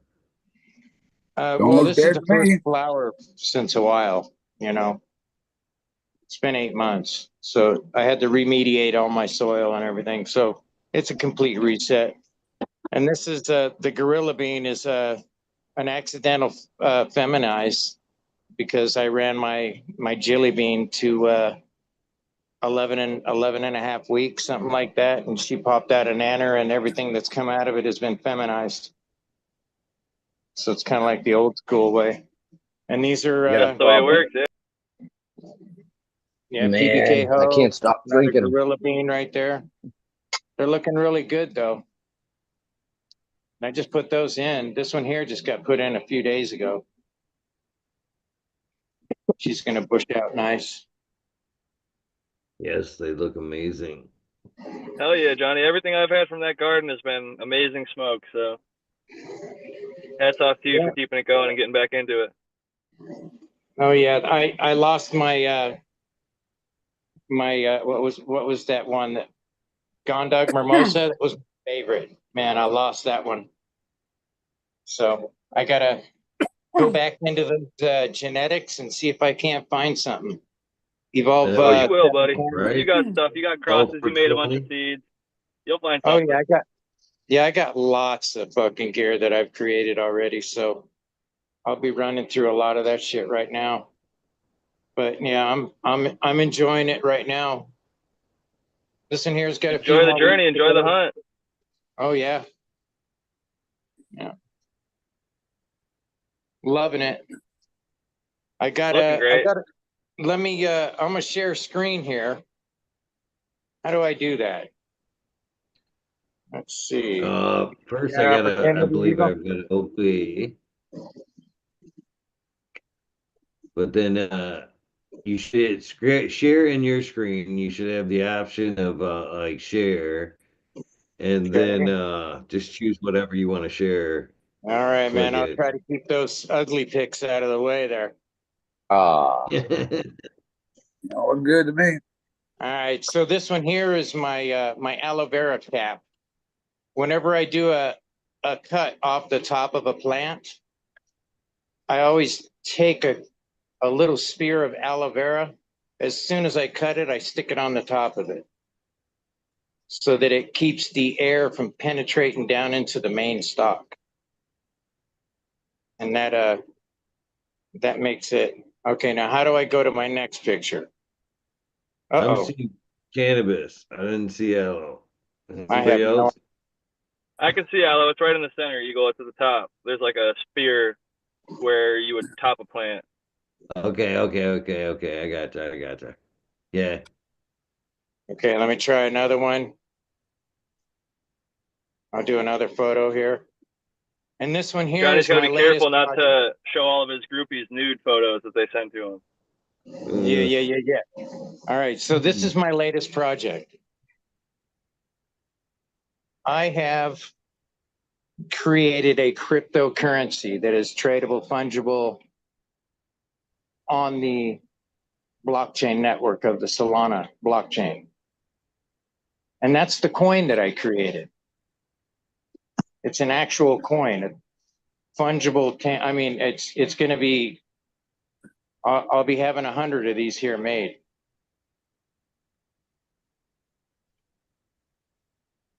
The bean planter. You guys still there? Yeah. Yep. Yeah, it's Looking at it. cool. We're looking at I'm it. not a crypto. I don't know too much about this kind of stuff, so Yeah, I'm looking at it.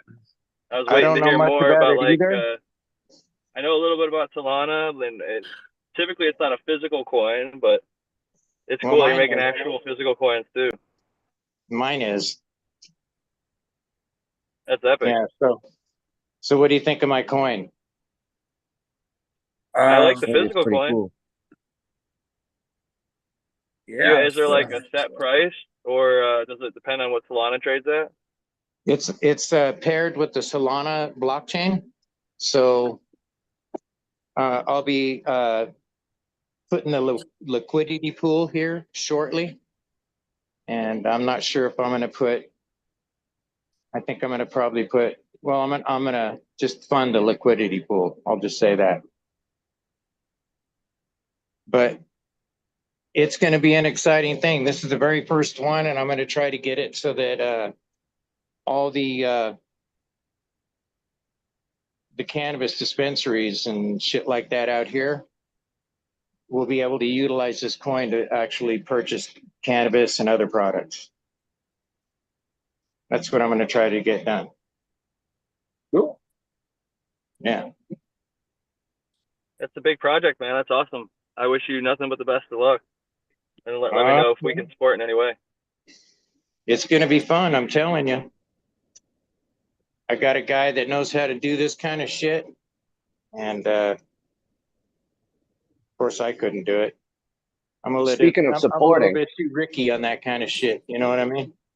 speaking of supporting, it doesn't cost anything for all you weed nerds out there to double tap that screen and let's get these likes up to at least 800 people. I mean, we got 68 in the chat, 30 likes. Come on. Come on, people. Come on.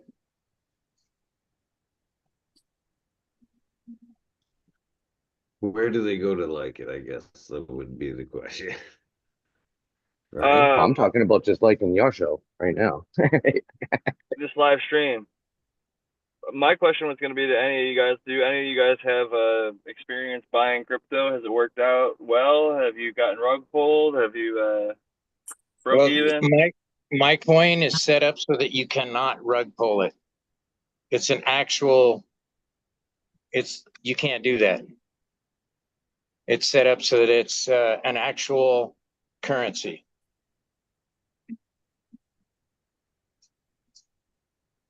Yeah, I know that there's like a lot of legal regulations and stuff, so I'm like I said, I'm not the expert by any means. I just I hope it all works well. Well, I was it's just not. curious. I think I remember Modern used to buy a lot of meme coins, right? You know, it's funny the way you say that. I hope it all works well, because a lot of people think that you're buying into something that's like an NFT, you know, just I don't know. Yeah, because I think people would be right to be skeptical because there's been a lot of crypto like scams and issues. So like I would only trust something because it'd be my buddy who's doing it, not like a Kim Kardashian or Tom Brady. You know. Well, this is going to be completely different. It's going to be amazing. It's going to change everything. In my eyes, it will. Who's the guy that you're working with? Where did you meet him?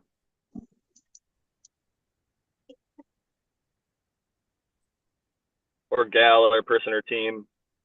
Yeah, this guy, I met him over a beer one night, and I was talking to him about dreaming about things that I wanted to do because I need to reinvent myself, you know, because I am not going to be able to do what I used to do. And growing weed and selling, it's not going to do it. Can't do that to that kind of a fucking extent, you know? So I'm trying to reinvent shit.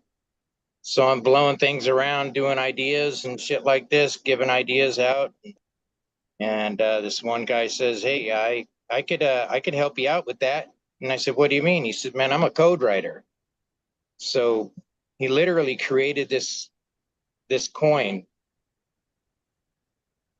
and it's being created just the same way that Ethereum, Solana, Bitcoin, they're all unrevocable. You can't have the rug pulled out from underneath you. It's going to be an amazing piece of currency.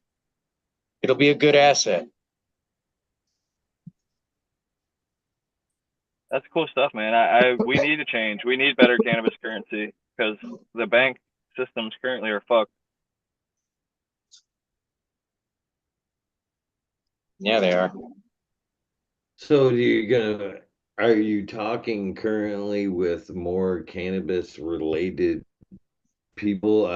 Is that how it's initially going to be traded is through like say will the coin be good with say Smiley's Garden?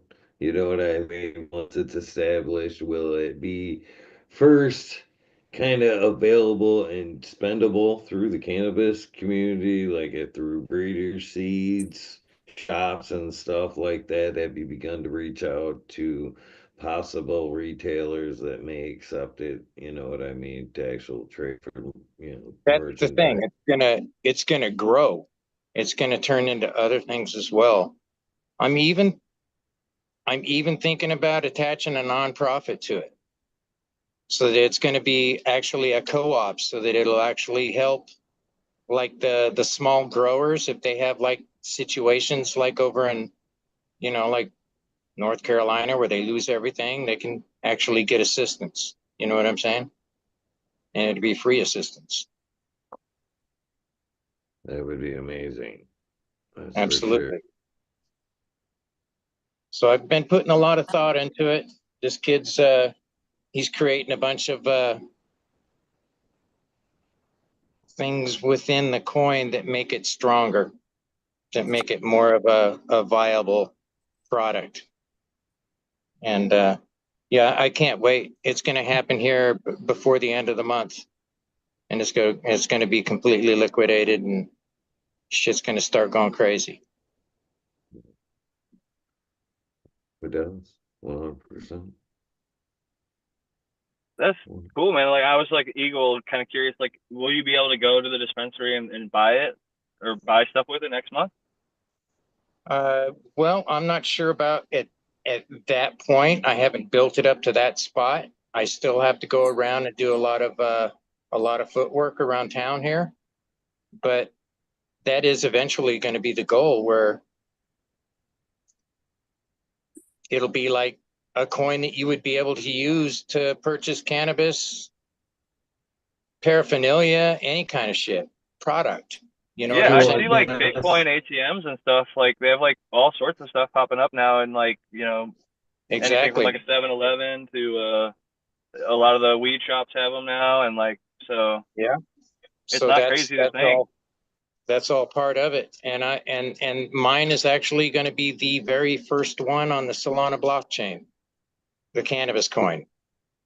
so if you're say, somebody would say maybe Hope's Farm or Sacred Gardens or somebody else that's got, even a breeder, Smiley's Gardens, Bingus Seeds, you know what I mean? How would such people get a hold of you to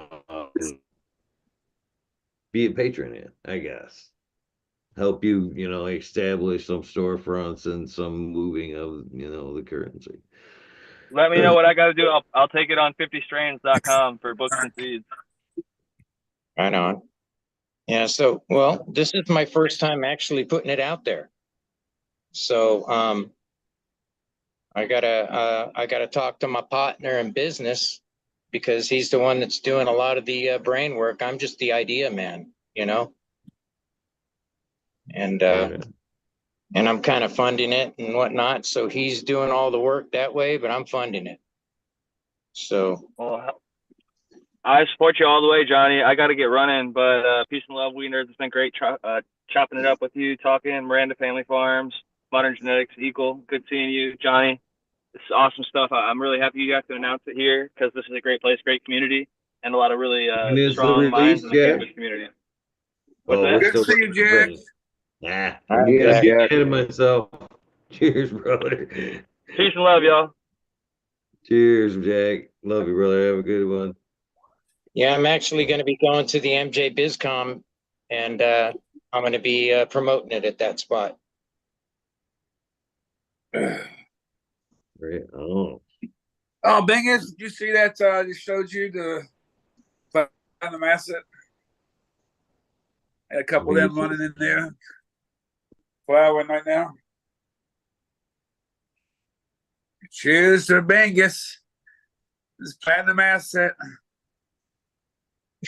biggest a good dude right there. I always enjoy his company, both in Got chat some. and on the show. Got some right here. Fuck, sitting right here, smoking it on the regular. I believe that's what he sent the last time, didn't he? Platinum asset and then what he just sent. I believe so. And the Bingus berry. The Bingus berry was pretty delicious for sure. Agreed. I ran it I had the fucking dwarf one or something. I didn't keep it. Didn't even carry it through. But that happens The in everything. Bengusberry? But I tried to run it, but it didn't come through in that cycle. I didn't run all the seeds. I just ran a couple of them. So I don't want to run every seed I got with that strain because fuck, man, if you want to bring it back, fuck. For example, my rainbow pebbles.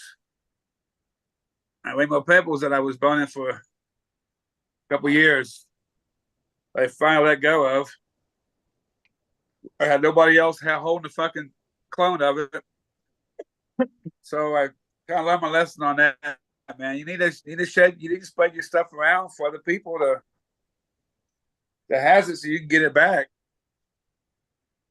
By golly, boy, it sucks when you lucky still got seeds. Now, luckily, every time I grew this, it always was very consistent. I didn't have a bunch of drifts. It was always fucking really consistent. So I'm glad to be able to run that again. Get that back in stock. I think I'm going to start off with this one right here. You got bling right there, Johnny? And I'm going to start with that. You got on your neck, Johnny. You see it. Oh yeah, that's my part of my bling that I got for the coin. It says how do you get it in there? Can't get it in there. Ballin'. Bean. Because the coin's name is the Bean Planter. That's what the name of the coin is. Okay. Pretty nice. All right, my skin company cut off there, Eagle. I'm going to head out.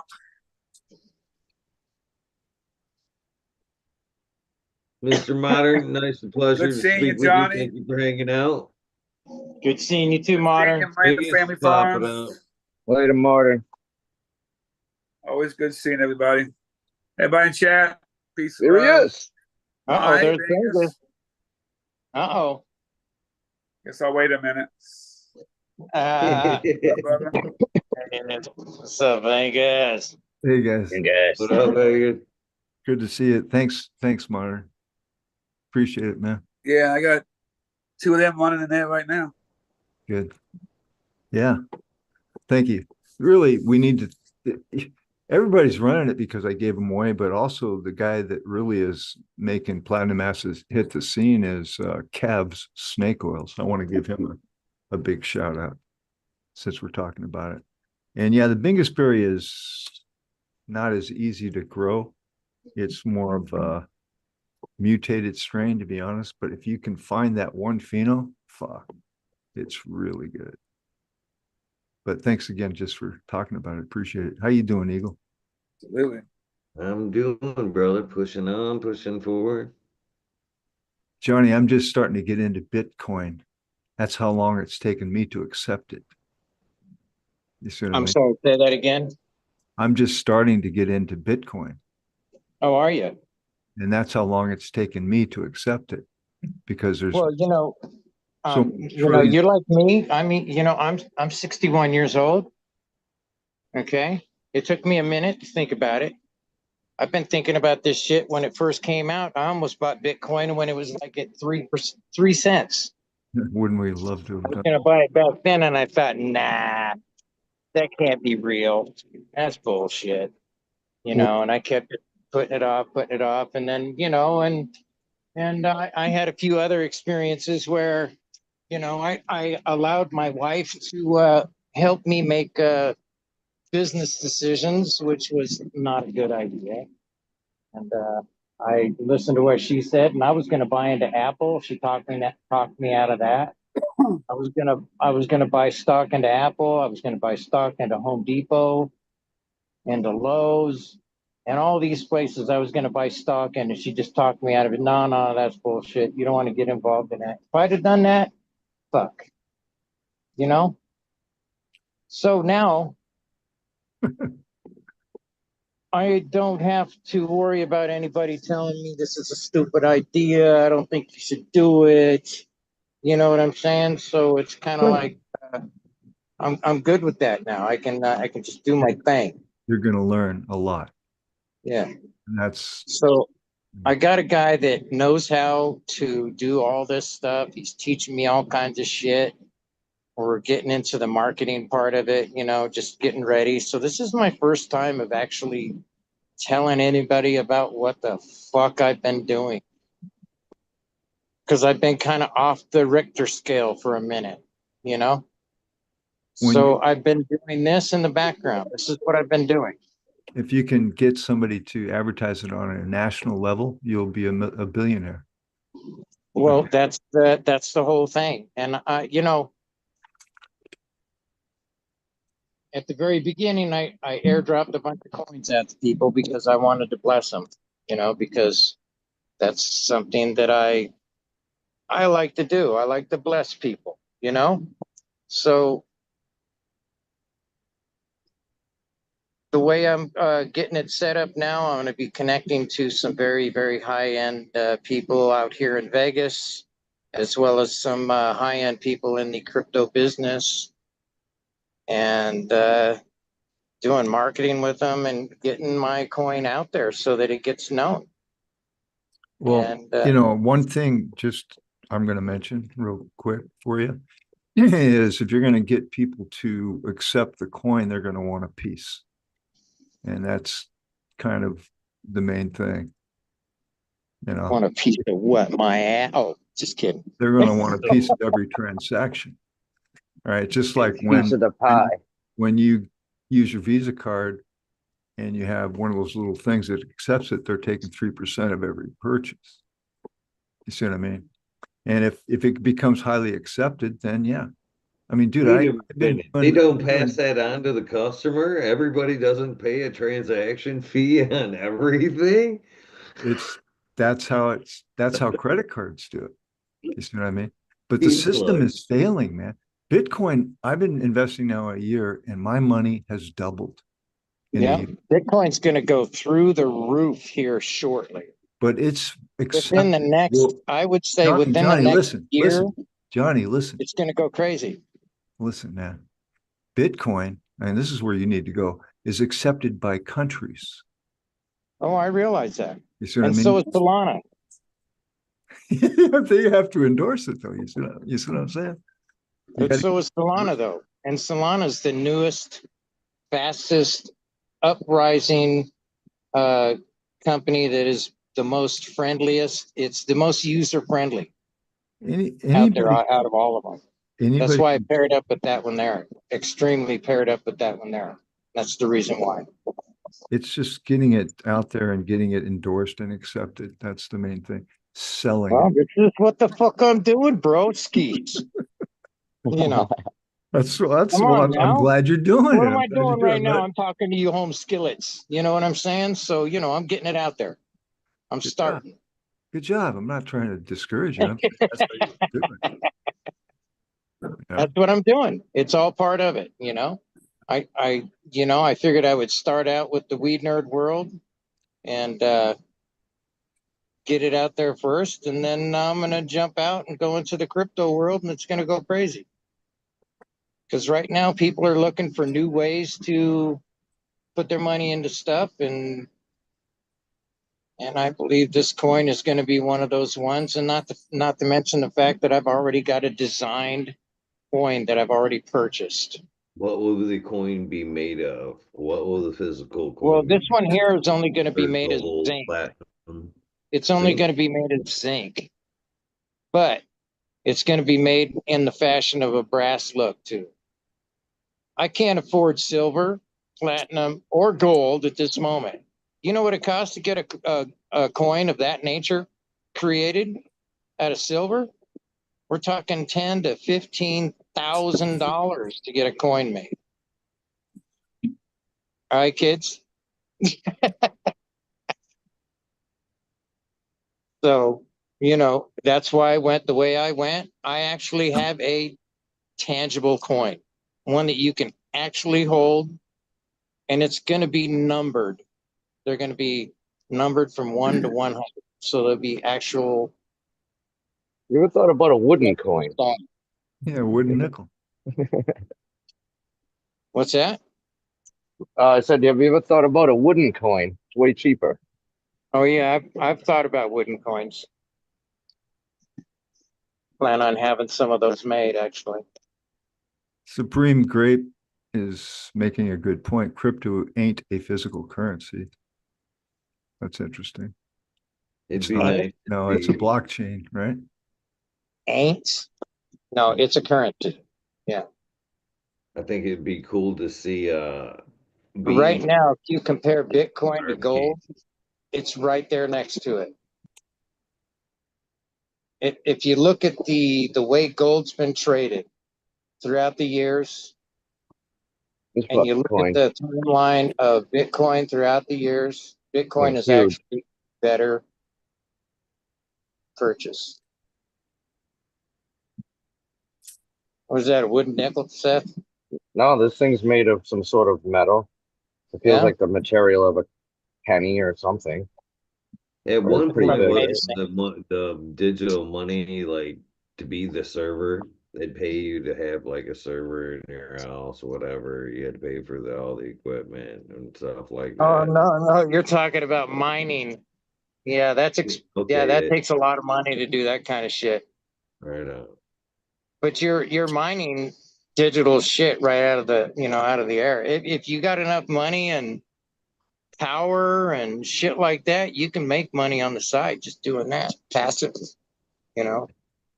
But I myself, I figured the way the dollar is going at this point, it's not looking too good fiat wise. It looks like it's failing. So I figure, what the Stack fuck, of man? I'll silver. make my own currency.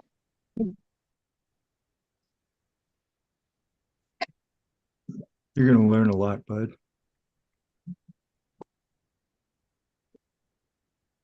Gonna pop some seeds right now. Are you gonna go 50-50 there? What's your recipe for what you got going there? I'll go 50-50. No. Seems a little much for me. Why do you feel Go the more need like to hit him with the peroxide? What do you think the benefits are? Are you just trying to kill off the bad stuff? I mean, most of us, for I the most think, part, think kill off the Mike. bad stuff. It's supposed to do some other good things too. But I just don't. I think 50-50 is just too strong for me. I don't know. I'm not wanting to start it in the shit. I'm just wanting to stay alive to give it a good, clean start. A lot And of it's supposed to do outdoor, some lot other of, type of reaction too happens. a lot of outdoors. It's So what do probably you about say to those 20%. that put that seed in their mouth? Sorry, Bingus. No, I was just saying a lot of outdoors being harvested. Yeah, period. This is the month. This is the Oh month, man, October. Croptober.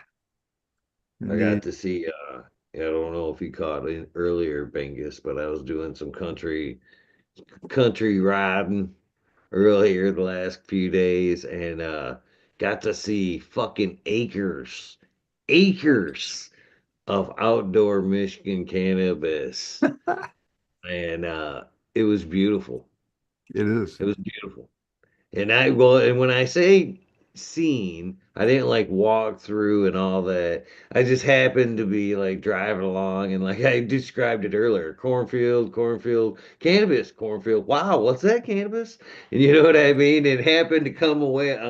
Yeah, a few different large scale cannabis farms that were because it was so beautiful out still had everything out there and letting it go as long as it could. And it almost brought that like tear to my eye as I was driving. I was like, man, that is just a beautiful sight. Every time I've drove by there, which has been 4 times in the last few days, I've been like, wow, just wow. Like, What's the temp where you're at, Eagle? pardon me? What's the temperature where you're at? Shit, it's only getting down to 52 tonight. It's going to be 77 tomorrow. Dang. Dropping down to like 52 the next few nights. But yeah, we're Balmy. still kicking it, man. Yeah, you I are. got that today, Eagle. It was 77 here, 75 tomorrow. And then like Wednesday night, we get that cold front. It goes right back to a high of like 58. When I was looking today earlier before the show, I think we get in like 4 or 5 days, we get one dip down to like maybe the 39-ish, and then it's right back up there to where the lows are like 50-ish for like a good week. So like good 2 weeks with one little slight dip here in Michigan. When I went to And, Southern Oregon, Eagles, same thing in Oregon with the CBD fields. And I was going up and down I-5 all the way down to the end of Oregon where it meets California. And I was the same way. I was like, was that a cannabis field? And it was like, boom, another one over here. I'm like, what the fuck? Acres. One guy stopped and talked to him about some lighting at the time. And he had 650 acres and he had a huge indoor. I was like, wow. That's when I was helping HLG out with their lighting. But yeah, to see that from the highway, it's breathtaking. I, I literally just because I tried to wrap my mind around harvest on that scale, which I couldn't, by the way. Yeah, I thought about I've been part of some pretty large scale grows, but not like acres and acres. You This know guy what I had mean? There he had was a silo. He had a silo there was better than 40 acres there, that easy. had a Dude. spiral Mm. hanging method, and the spiral would move up and down. It was mechanical. It I was just picture somebody with like a little hand chainsaw just throwing them up on a fucking truck rolling by. but it Boom. was ingenious how they dried such massive quantities. And he had several silos all going, all twisting. And I was just like, wow. Yeah, see, Fucking, I guess that's when there you go. who was it? Fuck, I'm feeling a brain fart right now. Uh, Breeder Steve, Breeder Steve, when he's talking about there in Argentina, just not even give a shit, just the market being the oil and just harvesting with a truck that's literally just oil out the other end, not even giving a shit about the main fiber of the product, you know? So, and it's Quantity, crazy to think about mass cannabis. volume. I mean, I look at my little closet and then I remember this fucking 20-foot high, I don't know, 10-foot wide silo that was just twisting them up and down, up and down. I was like, fuck, pretty ingenious. Anyway, it's a sight to see. I should have took some footage. I'm going to go back and watch your video now and get some willies. Cheers, hardcore. What's up, Brent? Hardcore. Cheers. What's Heard you guys talking about giant fields of cannabis. Best fucking year of my life was in a field of fucking hemp. Shit smells so good. We used to go live, didn't you? I didn't do a whole bunch of lives in at that commercial grow. I think I did like one live walkthrough on a Facebook group one time, and it's like really shitty quality. How does the hemp harvesting method differ? I mean, because it's more for the fiber when it comes to hemp. So are they just lopping it off like hay and Well, it all depends on who's doing it and what. What Like quality they want. when I first started with my buddy, he had 4,000 plants, and his plan was to have everything go to oils, right? But we still had we hang dried it all. That 4 acres took like, I mean, three barns and a couple sheds. but had them like twine. We use baling twine strung across everywhere. But yeah, we hung a shit ton of that, and then but that with those we chopped them down with the fucking just the loppers, like a big like 3 foot handle, um, like tree snippers or whatever. But here, I'll show you. But so then what? Um, God, I'm fucking ripped now. Oh, One like the commercial one, I'll show you what happened there when the people just go for total greed. They would grind it up into huge bags, usually. I mean, giant bags, burlap type that nothing leaks out of, kind of a Yeah, plastic. we would fill them in this. They call them super sacks. Yeah, They're like a Tyvek material. no. Farmers use them for seed a lot of times, but they can be picked up with pallet forks. So help me wrap my mind around, say, if I were gonna plant a hemp field versus even a CBD field versus a THC field. Because when I think hemp, I kind of think more my mindset when it comes to like straight up hemp thinks more of like planting it like grass, nice and tight because I want it to grow straight up as tall as it could be for longer, stringular, fiber to Fiber. it Yeah, fiber. versus necessarily even like anything else, CBD, hemp, we talk about more space, whatever, but is that kind of way I'm picturing it more is No. grass it's like? it's the drying part is similar to how you would, if you want high quality CBD oil, you want the buds to retain the trichomes as much as possible. But then Right. at the end, you grind it up and you put it into these huge sacks, and it goes in and gets squished in huge amounts of oil. Huge amounts of oil. It's amazing. Um, it depends on how you're doing it. It's the same plant. I mean, you grow it just like you grow um I mean, a weed plant. It's the same, Yeah, cannabis. depending Same on the thing. varieties. I mean, like when you say planting close to each other, if you did that with just your regular marijuana seeds, it would grow the same way as hemp does. It would be, I mean, especially after certain generations, it would, the tall and the spindly ones would be the ones that would be the survivors. But Now yeah, you've like got my you've got my mind twisted with harvest questions. so when we the first 2 years when I So did it on a small scale, we chopped them with loppers, and dried, hang dried them for a good month, and then from there, like I spent the first year I spent fucking 2 months probably doing what they call shucking, where like right when there's that time to go into the jar, you can kind of grab a bud, a cola from the base, and just wring the buds right off it. You keep one end pinched and just kind of rip the buds off. But like when they're a little bit too wet, that's actually hard. Like it'll be fucking. Fuck your hands up. You won't. You'll make it halfway through a plant and you'll get stuck on one.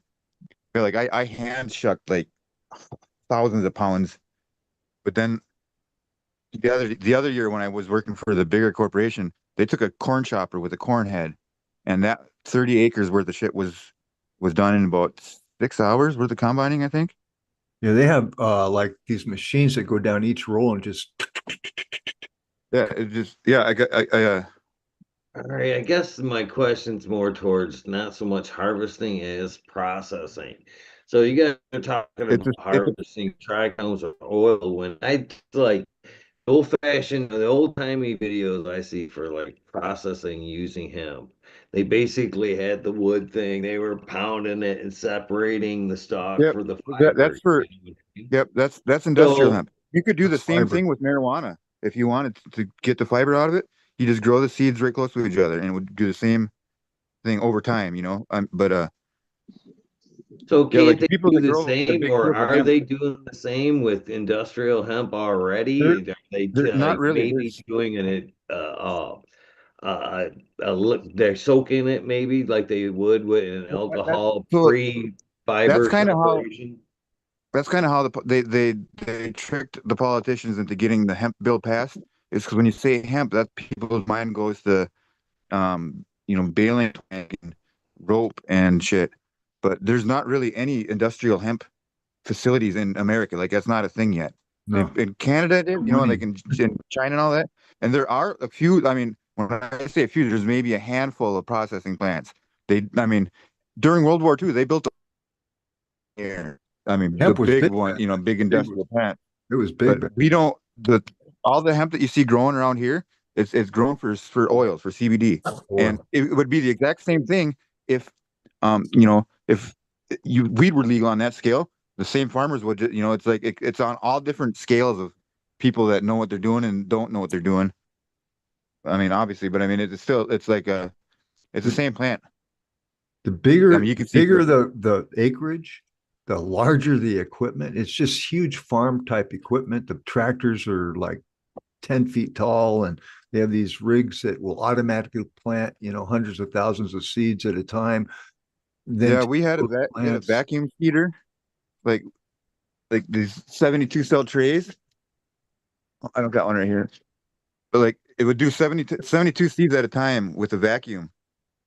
And you could Yeah, it's that was and then we used a water wheel to plant the seedlings, like after they were it's maybe a month old. it's at a scale that's almost unconceivable. For me, it was unconceivable. Like 650 acres, dude. And all you see is CBD cannabis plants. And And they all drip get 6-8 feet tall. I mean, huge. It was quite an education, to be honest. It would be exciting to be around that kind of a operation. The guy had a tractor that was like the size of a house. I was like, what the fuck, man? So the first year that I started on this big company, it was a 25-acre one. So like they got this little crew of people that help plant the seeds, right? And then we put them on pallets and put them in these greenhouses. But the way that they ended up was just wrong. Like the greenhouses weren't sealed right, and like the way they had no protocols. Like everything was just kind of back assward. And so I'm like, this isn't good, man. I don't know how this is gonna work. And like 10 days later, I'm waiting for these fucking seeds to pop. 30,000 seeds, and I got 6 plants to pop out of 30,000 seeds. And I thought, like, I'm going home. This is it. Fucking, that was not fun while it lasted. But then they came back to me and they're like, okay, let's do this. Or, we did it my way. I think that it was one of the main factors was it was probably shitty seed too, on top of all the other factors. But the second run, it was 25,000 seeds, or it was 30,000 seeds, and I estimated it was like 25,000 that actually um I graded. made it to the field. Yeah. But I lived in that greenhouse for Oh, there's that was with my babies for like a month and a half in that greenhouse. yeah, that's kind of, yeah. We had 7 greenhouses, 50 by 150 feet where I worked. And this guy, he didn't have greenhouses. He just had outdoor, just unbelievable outdoor. And the planting was all done mechanically. I mean, he didn't really. Yeah, we planted them with what's called a water wheel, which is a Yeah. detachment that goes behind a tractor. And like for ours was the 8-man, I think. So there would be 4 wheels that spin around that constantly have water coming out of them. And like it's like a wheel, but it's missing a spot. And where that missing spot is, it leaves a up in the ground kind of. Or no, I'm saying it backwards. Like wherever there's like a tread every um 12 inches, say. And that shed, when it punches a hole in the ground, it also puts water in there. And you just have the trays of seedlings like you just saw, and they just manually plant them in as the thing goes. So we would go through and we would eyeball the type of implication or what we were looking for. Like we were looking for like variegation, right? We'd high grade 80,000 seeds by hand. All right. It'd be like, I don't know, 10 or 20 people going through looking for the same type of plant. Those plants, I saved. they would then go to a spectrometer. We had 2 of them lined up, and then they would get tested to see if it's going in the direction we want it to go. If not, you're in the garbage. If you are, you go over here. And that's how we would hydrate. Fuck, it wouldn't take that long, you know, for 80,000 seeds, but it was tedious. You know what I'm saying? I wish I could have. I wish I would have had the hindsight to save the genetics that. It's like my boss has got relatively cheap seeds, so there was quite a bit of variation in the fields. And like out of those 25,000, is like 25 acres. I can still picture like half a dozen of them in my mind that were like just on another level, like, you know, different. It was just fucking, it's crazy how much. Well, when you look at a genome at that level, the abnormal or the better ones stand out. Dingus. Yes. Can I cut in for a second? I just want to say cheers, everybody, because we're on the 20. Okay. Secondly, I got like 3 points. Girth Brooks, hilarious names. Cheers. Welcome to the chat. Dead Cynics, nice to see you. It's been a minute. Thirdly, I was going to address this in just type form, but I'd rather say it than the cheers for the 20. Supreme Grape says, so cool. Eagle's still doing these lives, and the squad is still showing up. My answer to that is I'm blessed to be still being able to do this show, and I'm grateful the squad is still showing up. Thank you guys, and cheers to all you guys. Sorry. This is where I Merry get Christmas. excited, There man. you go. Most definitely. Yeah. Hey, we nerds. That's right, man. Where else are we gonna go? A lot of exciting discussions here. Chimmy. Right, Johnny? Still there? Yeah, my shit was pretty exciting for me, you There know. you go. Yeah. You don't hear about that every day. Let's put it that No, way. that's definitely something you don't hear about every day. No, sir. No. I'm into Bitcoin, though. I like Bitcoin right now.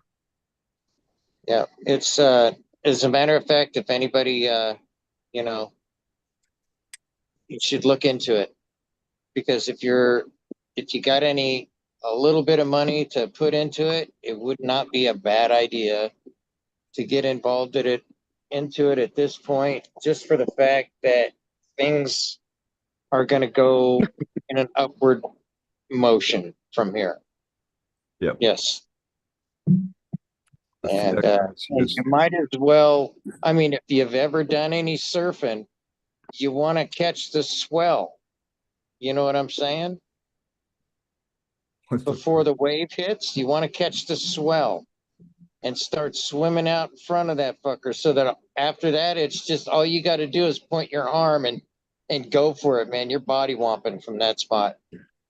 Or am I thinking differently? If you're surfing, it's differently. Yeah. I was a whomper. I like body surfing it.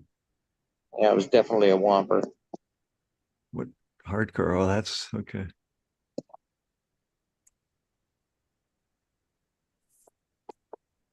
I'm trying to do this on my phone and it fucking doesn't work with the shit. I'm just gonna try to Freaking me play. out, man. I'm just gonna play a little clip of It's fucking some of the freaking hemp me out, plants. buddy. Some of the hemp plants like 3 weeks before harvest probably, and it's a dingy day. But I'm gonna mute myself so it doesn't can't hear me. How do I fix this? God, I'm fucking Friday. There you go. The thing is,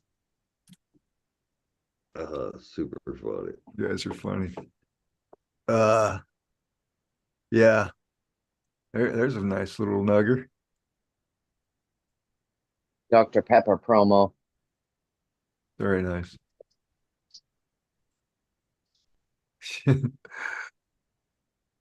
Never know what you can find in that jungle. Holy mackerel. Look at that. Pretty sight, right? Oh, I'm there. waiting to see a little elf or something kind of pop up. Or oh, there's a Dr. Pepper. Okay. That's some nice nuggets. Holy shit. Looky there. It's, yeah. What I'm talking about. Nice. Yeah.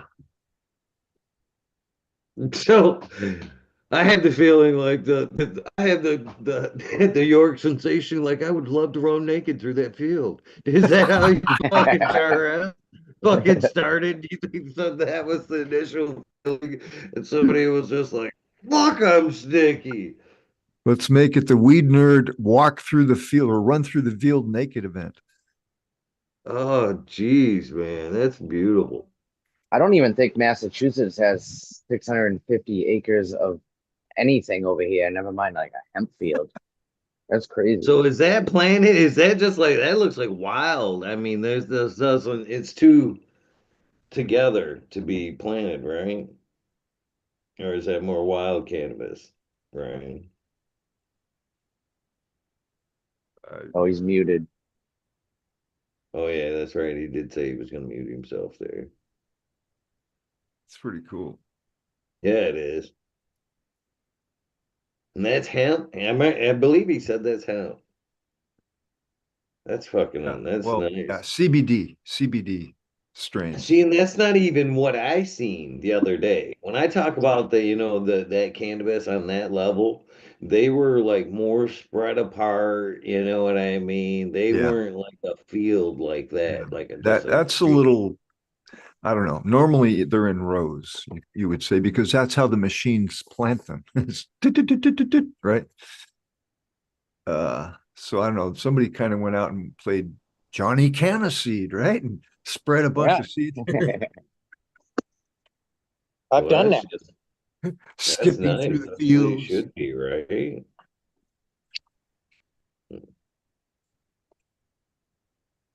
I actually went out one time when I was going out fishing with my boys. There was 4 or 5 of us that went out fishing up the Clackamas River in Oregon.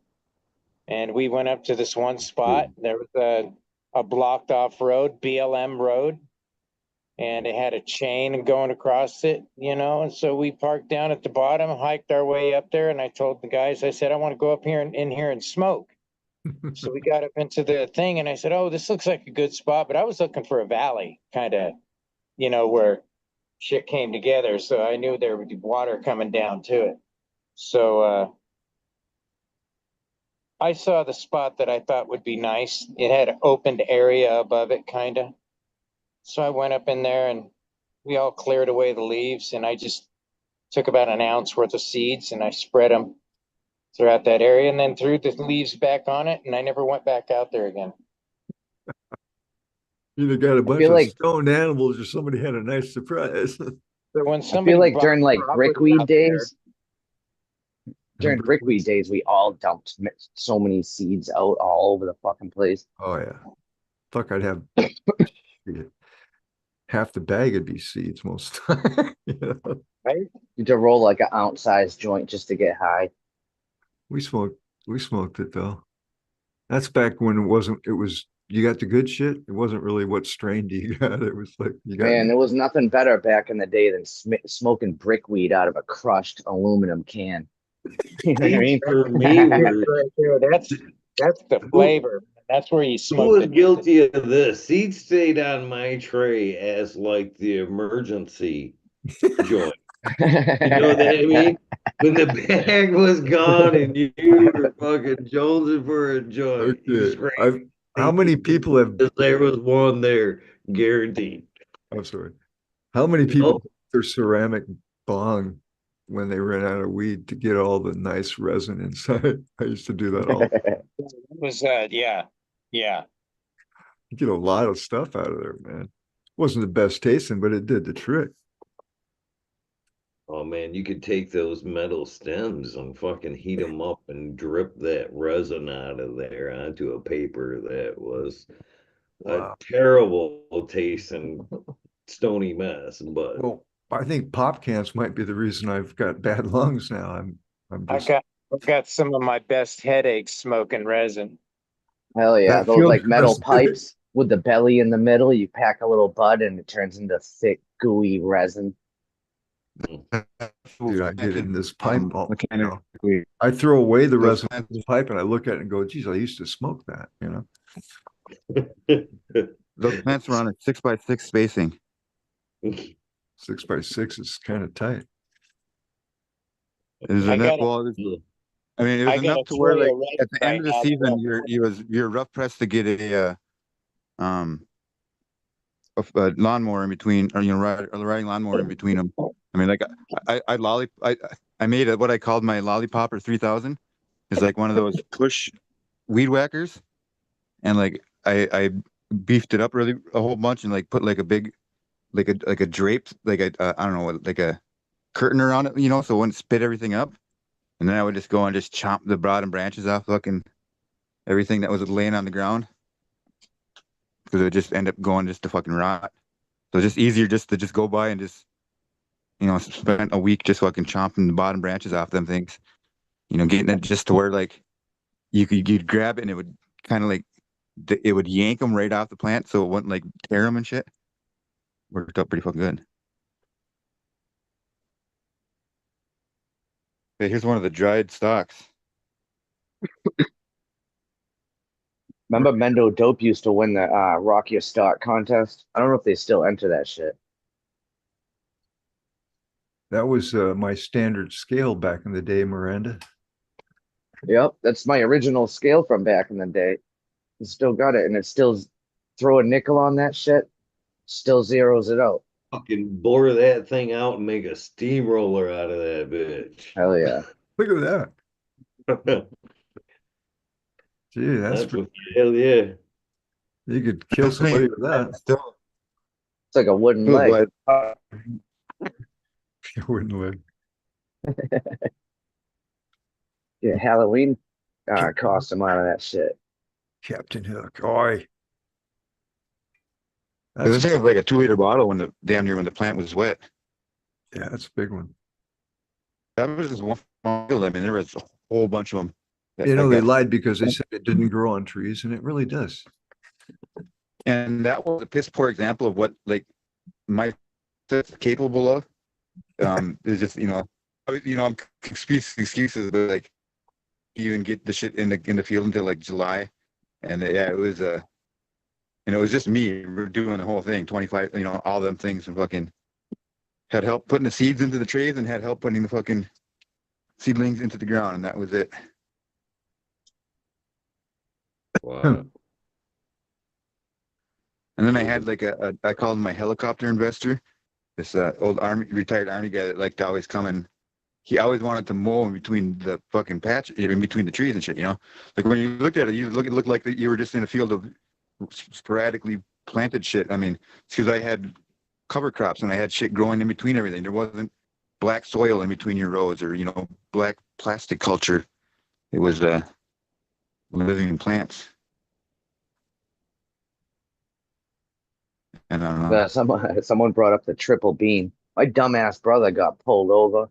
Well, not pulled over. The cops surrounded him. He had a triple beam in his car. Like, who the fuck drives around with that in a car? Dumbass. That was always the deal sealer right there. You knew you were going down like with the triple beam. Hell yeah. Well, tell me, son, what's that there for? Well, I was weighing my thoughts, officer. I miss the curve. Just the thought of it, excuse me, took me back, man. That's nostalgic, man. Triple B, man. If you just said that phrase like that randomly, I don't think the older stoners would generally know what you're fucking talking about right there. That's fucking hilarious. Still had it. I've got a little one kind of in arms. It came with an old chemistry set. I've got You a bunch always of little wanted your too. shit way down the triple beam too. I didn't mean to cut you off too. You didn't want it on that hand scale. You wanted it on the triple beams, right? Yep. Sorry. Did anyone ever have one of those curved Paylous dangly scales? Postage ones? Oh, I just showed one. I still have mine. The curved, like the J shaped one? Oh, maybe not that. You're just fucking. Like everyone always had there's the one common I just kind got of this cheap ass one right here. Yeah, that's the common one, but like Paylous or whatever had one that was like a what we got with the weights. I had one of them once. The dividend. Now I feel now that we're talking about that, I remember just the digital scale revolution. You know what I mean? When it went from fucking triple beams to your guy had the digital scale or you had the digital scale and shit, you were like spot on, no question. Point Has whatever. anyone heard of You know a phone app scale that works yet? what Because like even I years that ago Phone app. they had like shitty ones that you would do is you would get a like a sandwich bag and blow it up with air, and you would place your phone on top of that, and then something somehow would they call them kitchen scale apps, and like they could get even a couple years ago they kind of got surprisingly close for like just randomly throwing I mean they weren't gonna be getting point for point on the damn things, but I imagine that technology will be here soon enough. Like, or you could take like a little bag of chips or whatever and put the phone on top of that too, was one of the suggestions. cool ass sticker there, Johnny. I gotta Yeah, it say. looks good, John. Purple Thumb, awesome dude as Remember, well. my mom always said that they measured back when she was little with just 4 fingers across the bag for $10. Yep. And then Well, five fingers, you'd get 12 sometimes, Yeah. But it's all leaf, man. It wasn't bud back That then. means you got to go to the dealer with the fat sausage fingers, so you get a bigger pie. Oh, how come you sell so much? You guys 3-inch fingers, fat. I got some cannabis in a sandwich bag not so long ago. In a sandwich bag, not Ziploc. Oh, the flip lick. Oh yeah, you know what I'm talking about. I The lick dare you. stick? You imagine the look you would get today to The pass lick some stick? medical cannabis to roll it up Yeah. and give a big Lick lick it. in that bag, then pass it. Or roll a joint like that. Some guys would put it in their mouth and and just like Oh, you nowadays got to slobber a blunt out. pass it to you, you kind of like go. You did the fucking same thing when you got home, and every time you divvied it up, damn near lip, lip, boom. Yeah. Every time. We're laughing up that other fucking spit. Every time. So funny. Very no, nostalgic. those ones looks kind of something like this, like the little bag thing would be like in the middle like this. It was C shaped or like a J shape. Or even special if you had one of them. It cost like $20 or $25 instead of $20 at the corn shop or Someone nailed whatever. that shit earlier. Back in the day, anyone that had a triple beam, that shit was taken from the high school. Usually, you're right. Boy, your garden's come a long way, John. It's looking way better than the last time I saw it. Good job. Got some nice room now.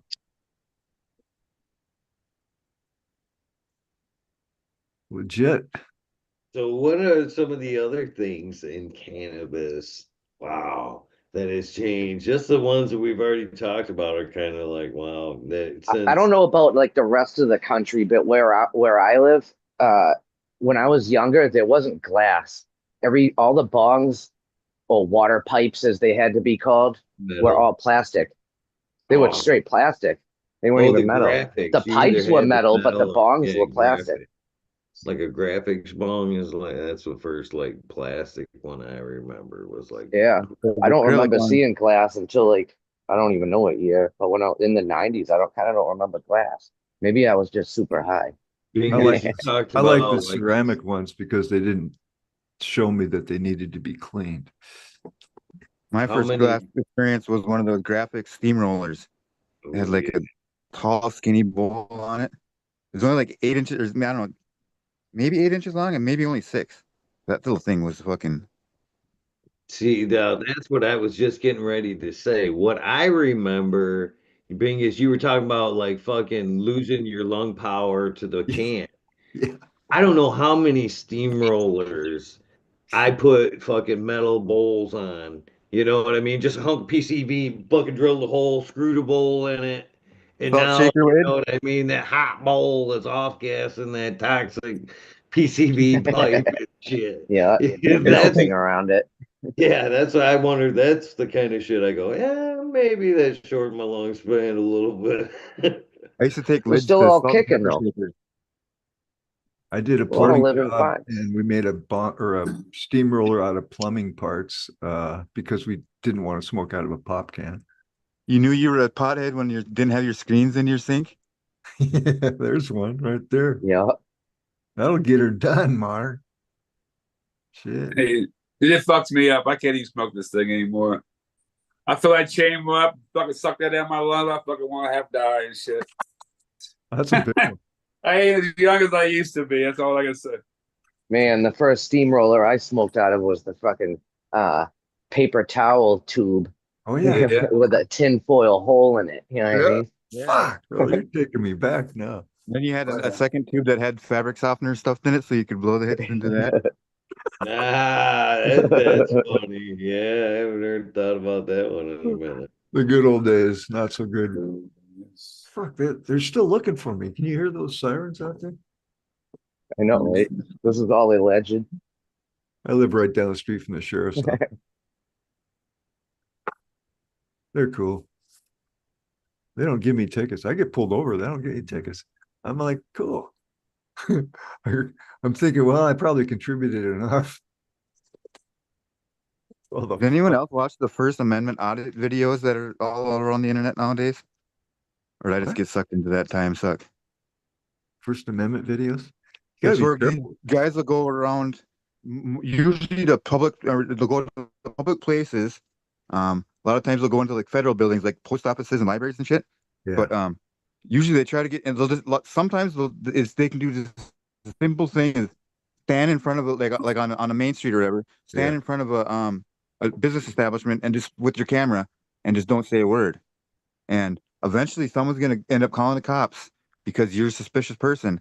And then some of the guys like they'll like teach the cops. They go, well, you're gonna learn the law today, but it's like um I don't know. They get, and there's a whole lot of cops that have really big power trips that don't seem to understand what the law is there, and they get pwned pretty hard by some of these guys. But like, The thing is, you and, get and it's targeted. just a bunch of Karens too that are blowing up. Like, oh, I'm Dude, gonna call the cops on you. It's like, well, there's no this. I'm not breaking any laws.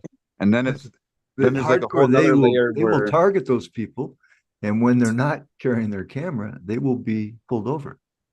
I mean, dude, I know some cops, man. They don't oh play yeah, but fucking fair.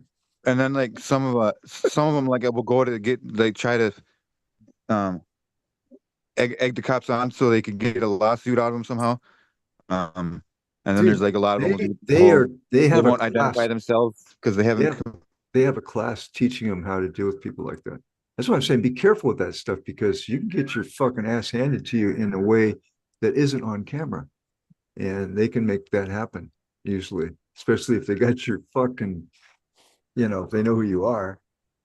What the fuck is going on out Well, here? and a lot of these guys too, they travel around. They like I can't even think of a good name of a channel off the top of my head, but like there's like I don't know, there's three or four good ones that I just probably seen like 40 videos of each one of them, and some of them just make there's just it's crazy how many people just want to blow up and want to think that, oh, I called the cops now, let's get them over here, and then it's always like the walk of shame when they finally realize, oh crap. And a lot of times the cops will be blowing up and saying, threatening to arrest someone or to detain them when the guy behind the camera knows damn well that that's not within their rights. And then get your supervisor, and then the supervisor will come, and then the supervisor will be like, oh yeah, well this guy, he's not doing anything, anything wrong. He's in public. Anything the eyes can see in public, you can videotape. I don't know. It Whether might you be like it different or not. nowadays, but if you pissed a cop off in my town, you'd get fucked up, buddy. I mean, one way or another, they knew who Well, you that's the other were. thing too. They hold the cops, liable for shit because the cops' body cam isn't always on. But if you're like in any situation with like, and like the guys will, if any one of the cops or someone will, they pull up one of their personal phones to take a picture of them, like try to be like, oh, I got a picture of you for You to guys give to the too. cops. The Oh, he thing's said, what well, we've been, man. Last week, if they're working for we a public. got internet got weird because we were talking. Let's clarify. I was talking badly about the Mick words That's all I'm gonna say. And they kind of shut us down. The internet went weird for everybody talking about freedom of speech. They got yeah, weird for us. I had to like maybe apologize before we like left just cause. I still remember that. Yeah, wasn't that shit weird? Don't eat that sandwich, by the way. Still saying for Shout out to Penny for bringing up the fucking deep socket pipe out the Oh yeah. toolbox. Oh, a yeah. good bowl there. Emergency Yeah. bowl. Deep Or the sockets always work. Well, hot the knives, I pop couldn't do can, that thing. Boy, that was old dangerous. We made a one out of pipe, man. It was pretty good. The tinfoil definitely was the weak aspect of it, but we didn't have a real screen. I think I You're did. fucking I'm pretty making sure like that a stuff will lung, fuck your lungs up. putting like a bag on top of like a the bottle, or even like a gravity bong in like we used to take a 3 liter inside of a 2 liter, one of those type of things. Like it, back in the day, because we were like it was illegal and out we were kids. We were pretty inventive because we were smoking regardless, and we had nothing. We're like MacGyver. I got shit for using my mom's knives and her stove to hot knife hash that we got from. We got some really good hash back then from Lebanon. It was good. And you'd hot knife your heat it on the stove. Just everybody get around it, just right. Oh, get high as fuck. Old day stuff, man. It's old school. It's funny. I learned a lot of this shit from some total degenerates, man. I lived back where I used to live when I was little kids. You hang out with the neighborhood where the kids are there. You know what I mean? Some of these kids were. This whole family was fucking degenerate. It's just, it all get out, dude. But they knew the weed shit. They knew how to everything when it come to weed, dude. They taught me a lot of shit. They were Those are fun the to days hang of the around with, but they weren't exactly.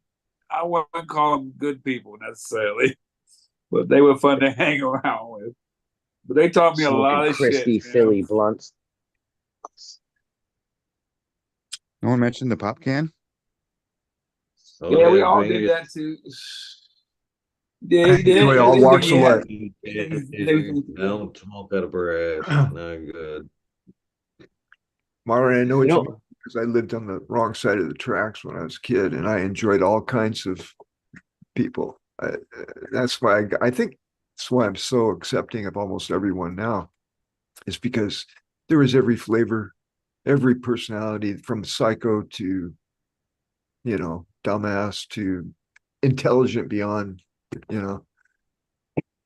But we had one family similar that if you wanted to know how to do the drug shit, just name a drug, go there. They would teach you everything you need to know. You gotta get J5 on here as a guest. I have a whole lot. At this point, it's a fucking wish list of people I want to get on this show. I need to fucking get stable enough to kind of be able to get back to the interviews, man. I miss it. I truly miss it, and I've got a few that's like top of the list when I get to that point. But yeah, J5420 is definitely most certainly one of He's a them. great guy. I think we've kind of agreed to already a show at some point. Buddy, the two buddies behind me are being buttheads. I don't know if you can hear the growling, but yeah, that'd be definitely a big good one. We'd be down. Hopefully soon. Hopefully I'm pretty soon. close with his mom. Oh, yeah, the old gravity ball.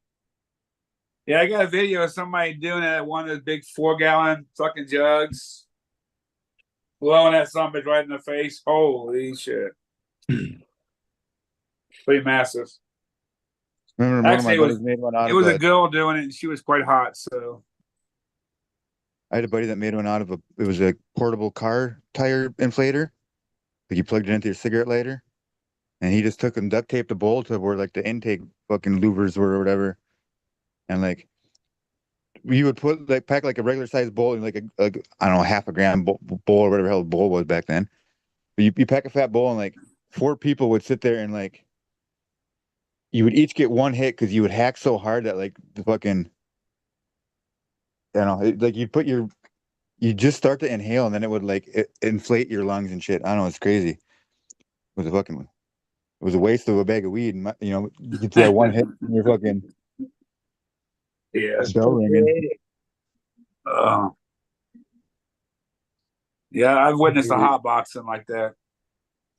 And it was really, I mean, the car was so hot boxed, you literally could not see anybody in the car. They I had got to pulled hold over their like hand. that. If they hit their hand on the glass, you could see their hand. Otherwise, you couldn't see them at all. Yeah. It was that. I had to put the I wasn't in window the car. down. I knew it was going to be bad. I knew it was going to be really, really super duper bad. And I was like, I'm not going to be able to breathe in here. I'm not going to ruin you guys' experience. Last Roll time I on, seen dude. Mendo Dope, somebody I'm sure that was part of the show, part of the festival, had a leaf blower, a DeWalt leaf blower that on the intake they had formed up a giant fucking aluminum foil bowl. So you know what I mean? It was just sucking through and blowing out smoke all through the fucking crowd while some guy was behind it hitting it with a little torch every so often. It was pretty neat to Very cool. That reminds me of how you get I'm sorry to cut you. How you get a cat stoned or a dog? Instead of just blowing your hits at them, you take a joint and you put it backwards, and you like put the cherry in your mouth and then blow on the joint. Supercharge. That's what do they call that? Superchargers. shotgun. No, shotgun. Yeah, Shotgun. shotguns. Yeah, that's the other one. Yeah. Shotgun. Or Yeah. have you ever done the grenade or whatever they call it, where if you take a hit and then you take a drink of something and then you blow your hit out? It sounds counterintuitive, but your mind knows what to do and not to choke. Try it with a cigarette or anything. Try it with just taking a breath. Hold in a breath and take a drink of water and then exhale. There you go. Yeah. Smoking weird. with Small Town is a past guest, and he introduced me to and I'm not a drinker. Keep in mind, I'm not a drinker, but he was what was it? He was doing a bong hit, a dab, then a shot and a beer. He had a nice little roll of hit, hit, chug, and then finally, I think maybe the dab was the end of the Grand Slam. It was, yeah, it was a much. If you go back and watch that episode, I think he does like 6 Grand Slams during the episode, which was quite impressive to see anybody do. That was a lot of Heck. involved. Going back to the bowling out cars and shit. Any of the weed nerds that never caught the episode on Be Real from Cypress Hills got Smokebox TV on YouTube, and Mendo Dope was on an episode. You just type in that Mendo Dope, and they're chilling in the car with Be Real, getting interviewed, which is a pretty cool episode. You seen that one, right, Eagle? Yeah, that was a good episode. It was a few years ago, but it was they asked all the weed nerds, if you guys remember, to blow up Be Real to get them on there, and the weed nerds came through. Oh, yeah. That's Temples of Boom was one of my first CDs. Done a lot of good episodes I with gotta that grab some weed. hot box thing there. Oh, Ziggy, we were talking Ziggy. We were talking about dinner shotgun with his girlfriend. How we used to do it so we get girls to come close to us. Right in our face, you know what I mean? Blow your shotgun. You give them a shotgun when the joint's halfway gone, right? Yeah, it was. I can remember at what was it, Grand Funk Railroad concert back in the Sam. I think it was. We've been right at that first early '80s or '79 around there, and everybody was fucking blowing shotguns. All you had to do is turn your head, and somebody's blowing you a shotgun. Turn your head this way, and somebody blowing you a shotgun. It was the smokiest fucking concert I've ever been to. Everybody in this motherfucking stands was smoking weed. Everybody. It was back in the day, just incredible.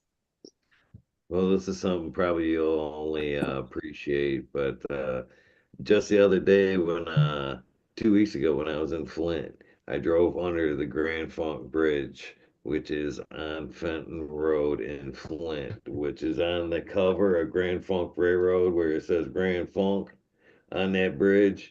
I drove under that just 2 weeks ago and it still says Grand Funk on that bridge. Oh So shit! yeah, Here's yeah. to that. That was a great concert too. Grand Funk Railroad. That was You guys awesome. don't know him, you're young. Check him out. Right on. Right on. Yeah, that Cheers. was a great band. You got there, Bingus. That was a nice bud. That's some more platinum acid, man. It's really my go-to. That's I Here's got to- the platinum cake from Smiley just to give him some credit. And I cross it with my double white cheese. And I'm shooting to have some more crosses available coming this next 420. I'm going to cross Bubba Kush with double white cheese, orange peel, OGKB, one other one I can't think of. But I'll have a limited amount of beans to basically test. But Spartacus has a way of really adding a nice structure and stability to anything that I touch it with. So I'm very interested to see what we can find. It's time. Kind of like 300 buds beating up on you. Yeah. Well, 300 bucks. Yeah. Spartacus. Oh, Spartacus. The 300s. Yeah. Who was it? Somebody was Spartacus. I don't think he was a Spartan, was he? He was from Rome, I believe. Yeah, I think it was. Yeah. Something like that nation. Yeah. Go ahead. You can do anybody. I'm on IG mostly. I don't really put up much YouTube content, but I like to hang out with Eagle.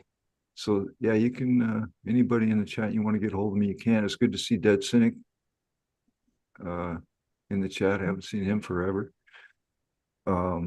This has been going on for so many years now that the people in the chat room, I mean, there's some places I just don't see you guys unless I'm here, you know. Yeah, I know there's a lot of other places to go in the world out there in YouTube land, but this is the main hub for me. And I really appreciate Eagle maintaining it and all the guys. I mean, Miranda and Modern. I mean, dude, Johnny, Hardcore, all you guys in the chat room. It's really special for me, just so you know. It was definitely fucked up when Subcool passed away because it was like Yeah. a lot of weed nerds. Part of their day was to go tune in. You know what I mean? Yeah, And then yeah. all of a sudden there was nothing to tune into. So like, that's why we all here. Well, there you go. And that's exactly the absolute truth to it. Subcool. Well, I'm sure if you want to get down to it, I'm sure he's up there smiling. Because his legacy is living on. Most people's legacy don't live on. You're right. I mean, you just die and you have no legacy. There's, your family is all you have, and that would be the end of it. You don't have any more than that. Doc. No, it's special. All right. Yeah. It's a unique, novel anomaly that you don't often see. And really, that's why we're here, is to explore those novelties and expand the multiverse. Okay. Let's do it.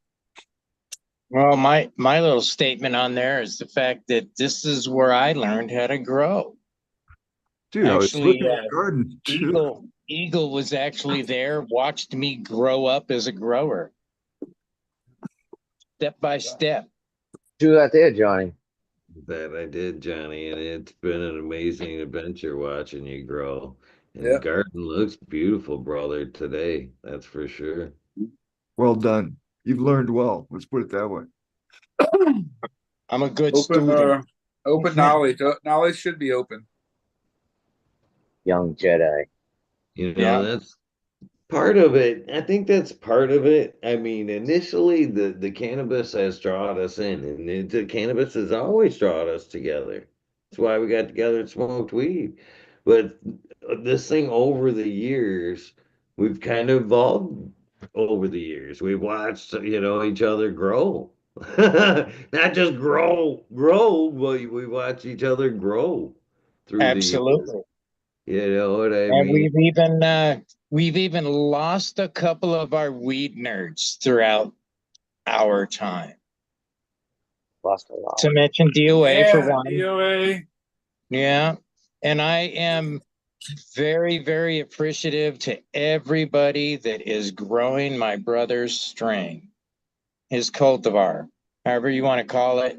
But the fact that, Eagle and Smiley really did put in the work to get that shit put together is fucking amazing. And as a matter of fact, right now I got like 8 of those of a dank of Anthony in my garden right now that I'm just bringing up as seeds. So since I got to go through and figure out what the hell's going on in my garden again, I figured I might as well touch bases with a lot of shit.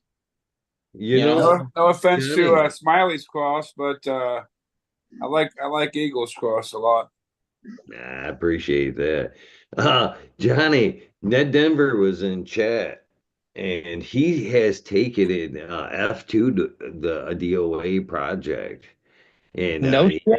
yes, if you were interested, I suggest kind of maybe hitting him up and seeing what the second round of the DOA. No shit. That would be, I mean, I think it's just a blessing that we're able to keep our brother alive through his genetic. We may have created it, but it's still our, it's awesome. It really It's is. cool to it's cool to see it in someone else's grow. Still, like people are still growing it. People are still smoking it. His I name think still lives on. I Gone, think All right. not forgotten. So DOP has some in his garden right now. So that's pretty awesome. I've been seeing it around here and there, and man, it's just a blessing to see that. And oddball question, same kind of thing here. But while you're alive, if you could pass on a profile, you know what I mean? What would you be? What would you be want to be remembered for? I'll start it off. Follow me down the pine road. Remember me down. Remember me in the pines. You know what I mean? Blow me some pine. So what do you guys would like if you could be turned into a strain to be remembered by? What would they remember you by as smell and taste?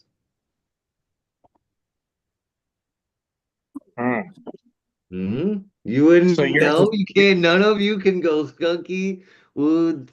No, yeah. well, Think about well it. I, I'm I, not I rushing always you. We got a I minute. always Hold fall on. back onto my I always fall back onto the tie stick, man. That first motherfucker that made me pass out. I'm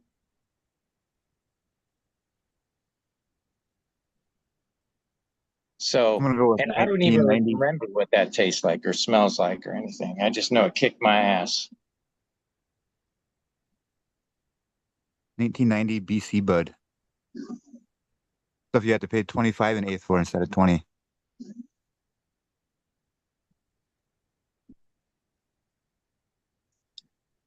Yes. Bingus. What would your profile be? I don't know, man. I mean, yeah, Thanks believe so it or not, much. I'm currently trying to write, I guess maybe a book called The Sovereignty of Cannabis. And the green soul. And I'm more interested in the strains that are multidimensional, that balance me out, that kind of stuff. And I'm not too, I don't know, I have some white rhino I just got. I'm hoping that will take me there. But those are the strains that I resonate with. I'm not sure, I don't know how to answer the question, to be honest. But I've been doing a lot of writing. That's why you don't see me very much, really. I'm writing a lot lately, especially. The memoirs of Bingus. Well, it's more about the interdimensional aspect of cannabis. I mean, how you you can merge with the energy of the plant. All right. And a lot of people get it about, the intention of growing and how it affects the crop that you're growing and all that. But I'm trying to expand on it to kind of get people to understand it at a deeper level. I don't know if it's going to be successful or not, but I'm working on it. So whatever strain, right now, Platinum Asset really, I'll be honest, is getting me there. That's why it's like I'm growing a lot of it, and I smoke it almost every day. The biggest berry is right. I mean, it's right there too. So, but I guess I'm a little biased because I've made those things. You know what I mean? And I have a tendency to like. I have a Bubba Kush. It's good, but I'm Well, not. since Bingus went there, then one of mine is my favorite right now. So There you go. So, That Blinkus was very nice. It just didn't yield enough to keep it around, but I enjoyed having it. it's again not stable strain. Well, I mean, it's just when you only pop 2 seeds or 4 seeds, you can't make the world all set on fire. No, you're right. So you're going to get some things that I hate to pop a whole fucking batch because I can't go back to it ever. You know what I mean? I like to be able to go back to it if I have to.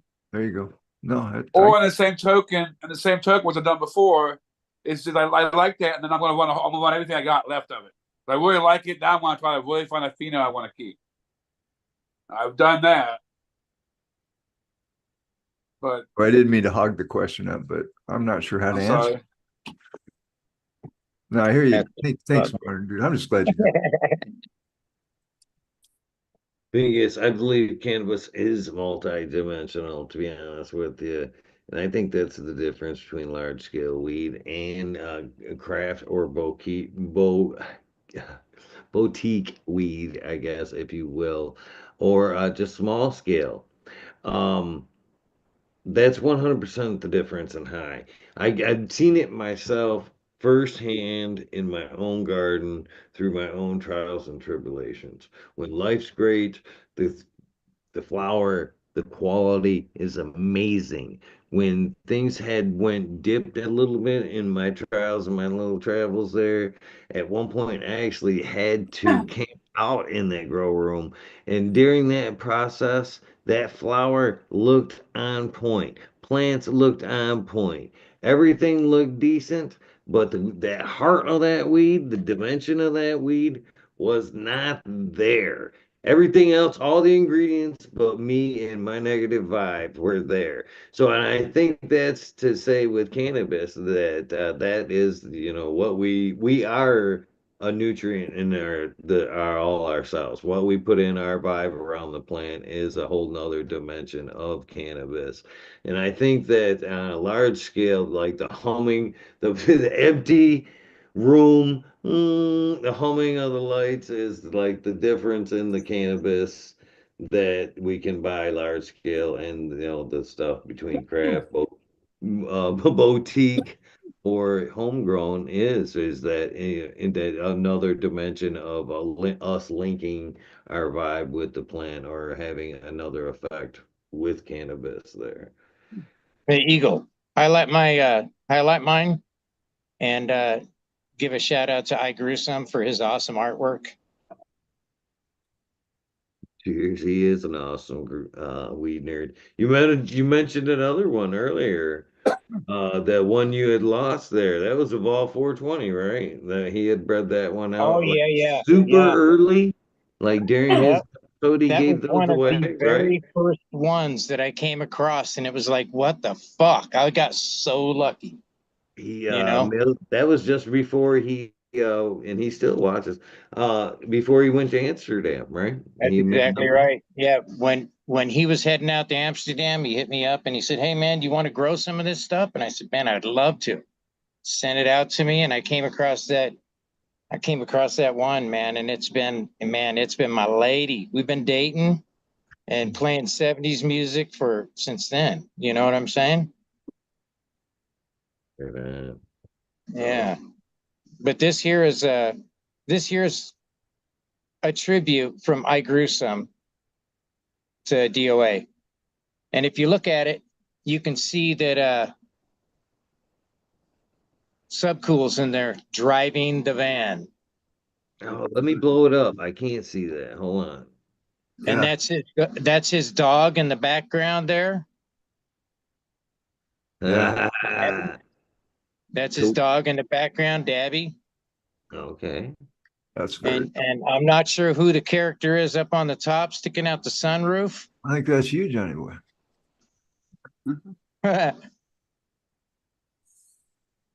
But man, it's such an awesome Yeah, that's excellent. it's a really good I agree. rendition of stuff. It's super awesome.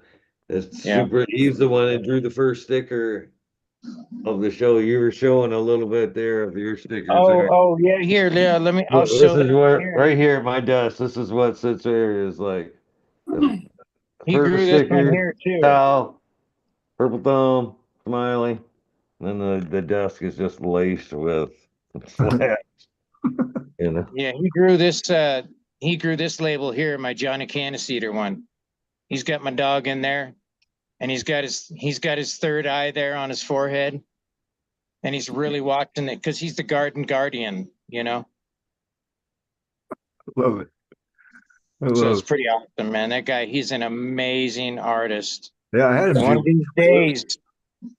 of these days, man, you know, he's going to be one of those people that you go, man, I knew that guy, you know. Actually, the only guy I've actually paid to do some art for me was. I paid him for that one there, but I didn't pay him enough. No, me either, but yeah. Because I was, you know. He does a great job. Very creative dude.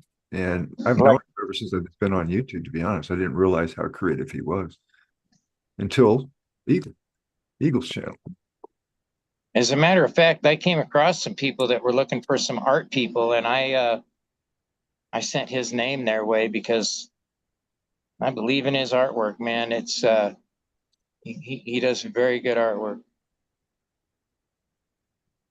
I'm gonna get off there, guys. I still got some shit to do tonight. Great to see you, brother. Peace and love. Good to see everybody. So All right, cheers. Good one, Modern. Love everybody in chat.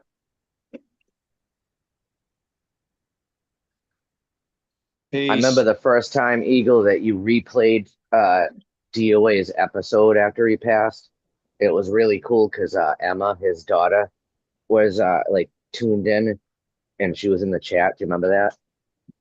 Yeah. And she got to hear because DOA spoke so highly of her, like on the phone with us, but also on his episode too. So she got to hear all that from because I don't think she ever seen that before until then, which was really cool. There's so many of those episodes that I really, this is our way of, I've always looked at it, that's our way of leaving our mark. And there's so many people that Spiky Pilot, it's another one. Oh my You know God, how yeah. many people that have went back that he touched along the way, that he now have went back and watched that episode. I know how many people how many thank yous. If you go back and look at that, like new friends that have watched some episodes after he's passing and were part of the cannabis community over there that has said thank you. You know what I mean? This is awesome to us that we get to remember him look through this way and his words, you know what I mean? His little and I believe that it's super important. I need to reminds me of the importance. I need to get back to fucking doing this shit because uh it's just it is. I've been blessed to meet you guys and hear the Good way to build your positive karma. You know what I mean? Put out the positive energy. Yeah. I was trying to explain it to somebody. They took it the wrong way and banned me about blocking, like you block someone on YouTube, which I've done, by the way. But I was trying to relate it to blocking energy and how there's anytime you block energy, there's a feedback of some sort, a backup usually of something negative feedback. And but the more positive energy you put out, the less those little bumps in the road actually affect you because the river of positivity just runs right over it. You know what I mean? So it's interesting how energy works. And you've been doing this long enough to see those types of results, to see that type of consistency. And that's what's cool about it. Time for me is passing very fast because I'm kind of getting up there in age, but um, it's amazing. How long have you been doing this, Eagle? How many years now? All right. We'll have 5 under our belt here in March. You pro starting year 6. That's pretty impressive. Yeah, 5 years, by the way, of an unmonetized channel. Like, you ain't getting paid to do this shit. That's So I like a guess weed at nerd this thing. point, Kyle's asked me this. And since I'm 6 years in, the question has been, what will you do at 1,000? I think preemptively, this is what I'm going to tell you at 1,000.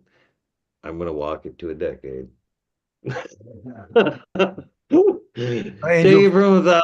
I mean, fuck, that's only, fuck 4 more years. I mean, we're getting there. That's still, that's feasible. It's a feasible dream. Hang it up at a decade. Yeah, yeah, maybe. We'll see. No, man, I'm still, I gotta get to 1,000. I'm still fucking stagnant at 840. Talking about fucking 10 years and shit. you're going to be 70 years old and on a super duper quadruple internet and That doing pebbly little piece down at the base of this jar, what? that's the last of the Gondog Mimosa. No. Oh my God, she smells good. Fire. Yeah, notice how he But pulls it out after I leave there, right? Mm-hmm. I just want to say to Supreme says 5 feels like 10. Hopefully 10 great years, not like 10, 10 long years.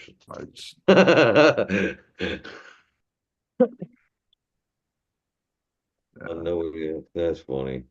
Hopefully that's 10 I good. remember seeing grape right from the beginning, I think, really. Most of these names I see are memorable. I can't see the chat. Sorry, guys. I popped out. I pop it out. Yeah. Speaking of It's chat, hard to be on the I'm gonna panel. bounce out of here. So chat panel, Marina Family Farms is out. Cheers, Peace. cheers, buddy. Yeah, I I'm think gonna we'll wrap follow it up to here at the 20. Sorry, I'm gonna being get out of here too, buddy. right now. I got a piece of pie and ice cream waiting for me. So Oh shit. No, that's gonna be good. that's about the only thing that would pry me away. Much love. Cheers, you guys. Cheers. Goodbye, everybody. I'm leaving. Wow. Is it time, Eagle? It is. We're at that time. All right, my brother. The one thing I got to say about the operations, the shoulder was the most difficult Mm, I, because that's an unknown. it's kept me from driving my car Oof. because it's a stick shift. So I might have to sell that damn thing because I can't seem to get my left arm to work properly ever since the operation. You're a fighter, Johnny. Yeah, I'll make it through it. I know you Not a will. problem. All right, then. Peace and love, everybody. Eagle, blessings, man. Appreciate you, Johnny. Appreciate you. Always a pleasure to see you, brother. All right, man. We'll catch you later, man. Catch Have a good everybody in one. chat. Mr. Ryan, any chance to say goodbye to you, but you have a wonderful night as well. And that's on the serious tip. Thank you guys. I do feel blessed to be able to continue to do this over the years. I feel grateful and blessed that the opportunity to be able to continue to do this. YouTube allows us to continue to do this together. Is there? I'm grateful for all the people that show up when the bell hits. I'm grateful for all the people that watch during the day. And I'm grateful for all the people that may tune in the future. With that being said, it is time to wrap up this episode. I have to get packing, literally, for my next phase of life, which hopefully entails something very, very wonderful. With that being said, if you know of a cannabis friendly rental or a rental in your neighborhood that's decently priced and yada yada yada, let me know because yeah, I'm looking for my next opportunity wherever that may be. With that being said, thank you for tuning in. Thank you for continuing to tune in. Don't forget to do something nice for somebody. Random acts of kindness do save lives. So with that being said, I am out of here, guys and gals, I guess.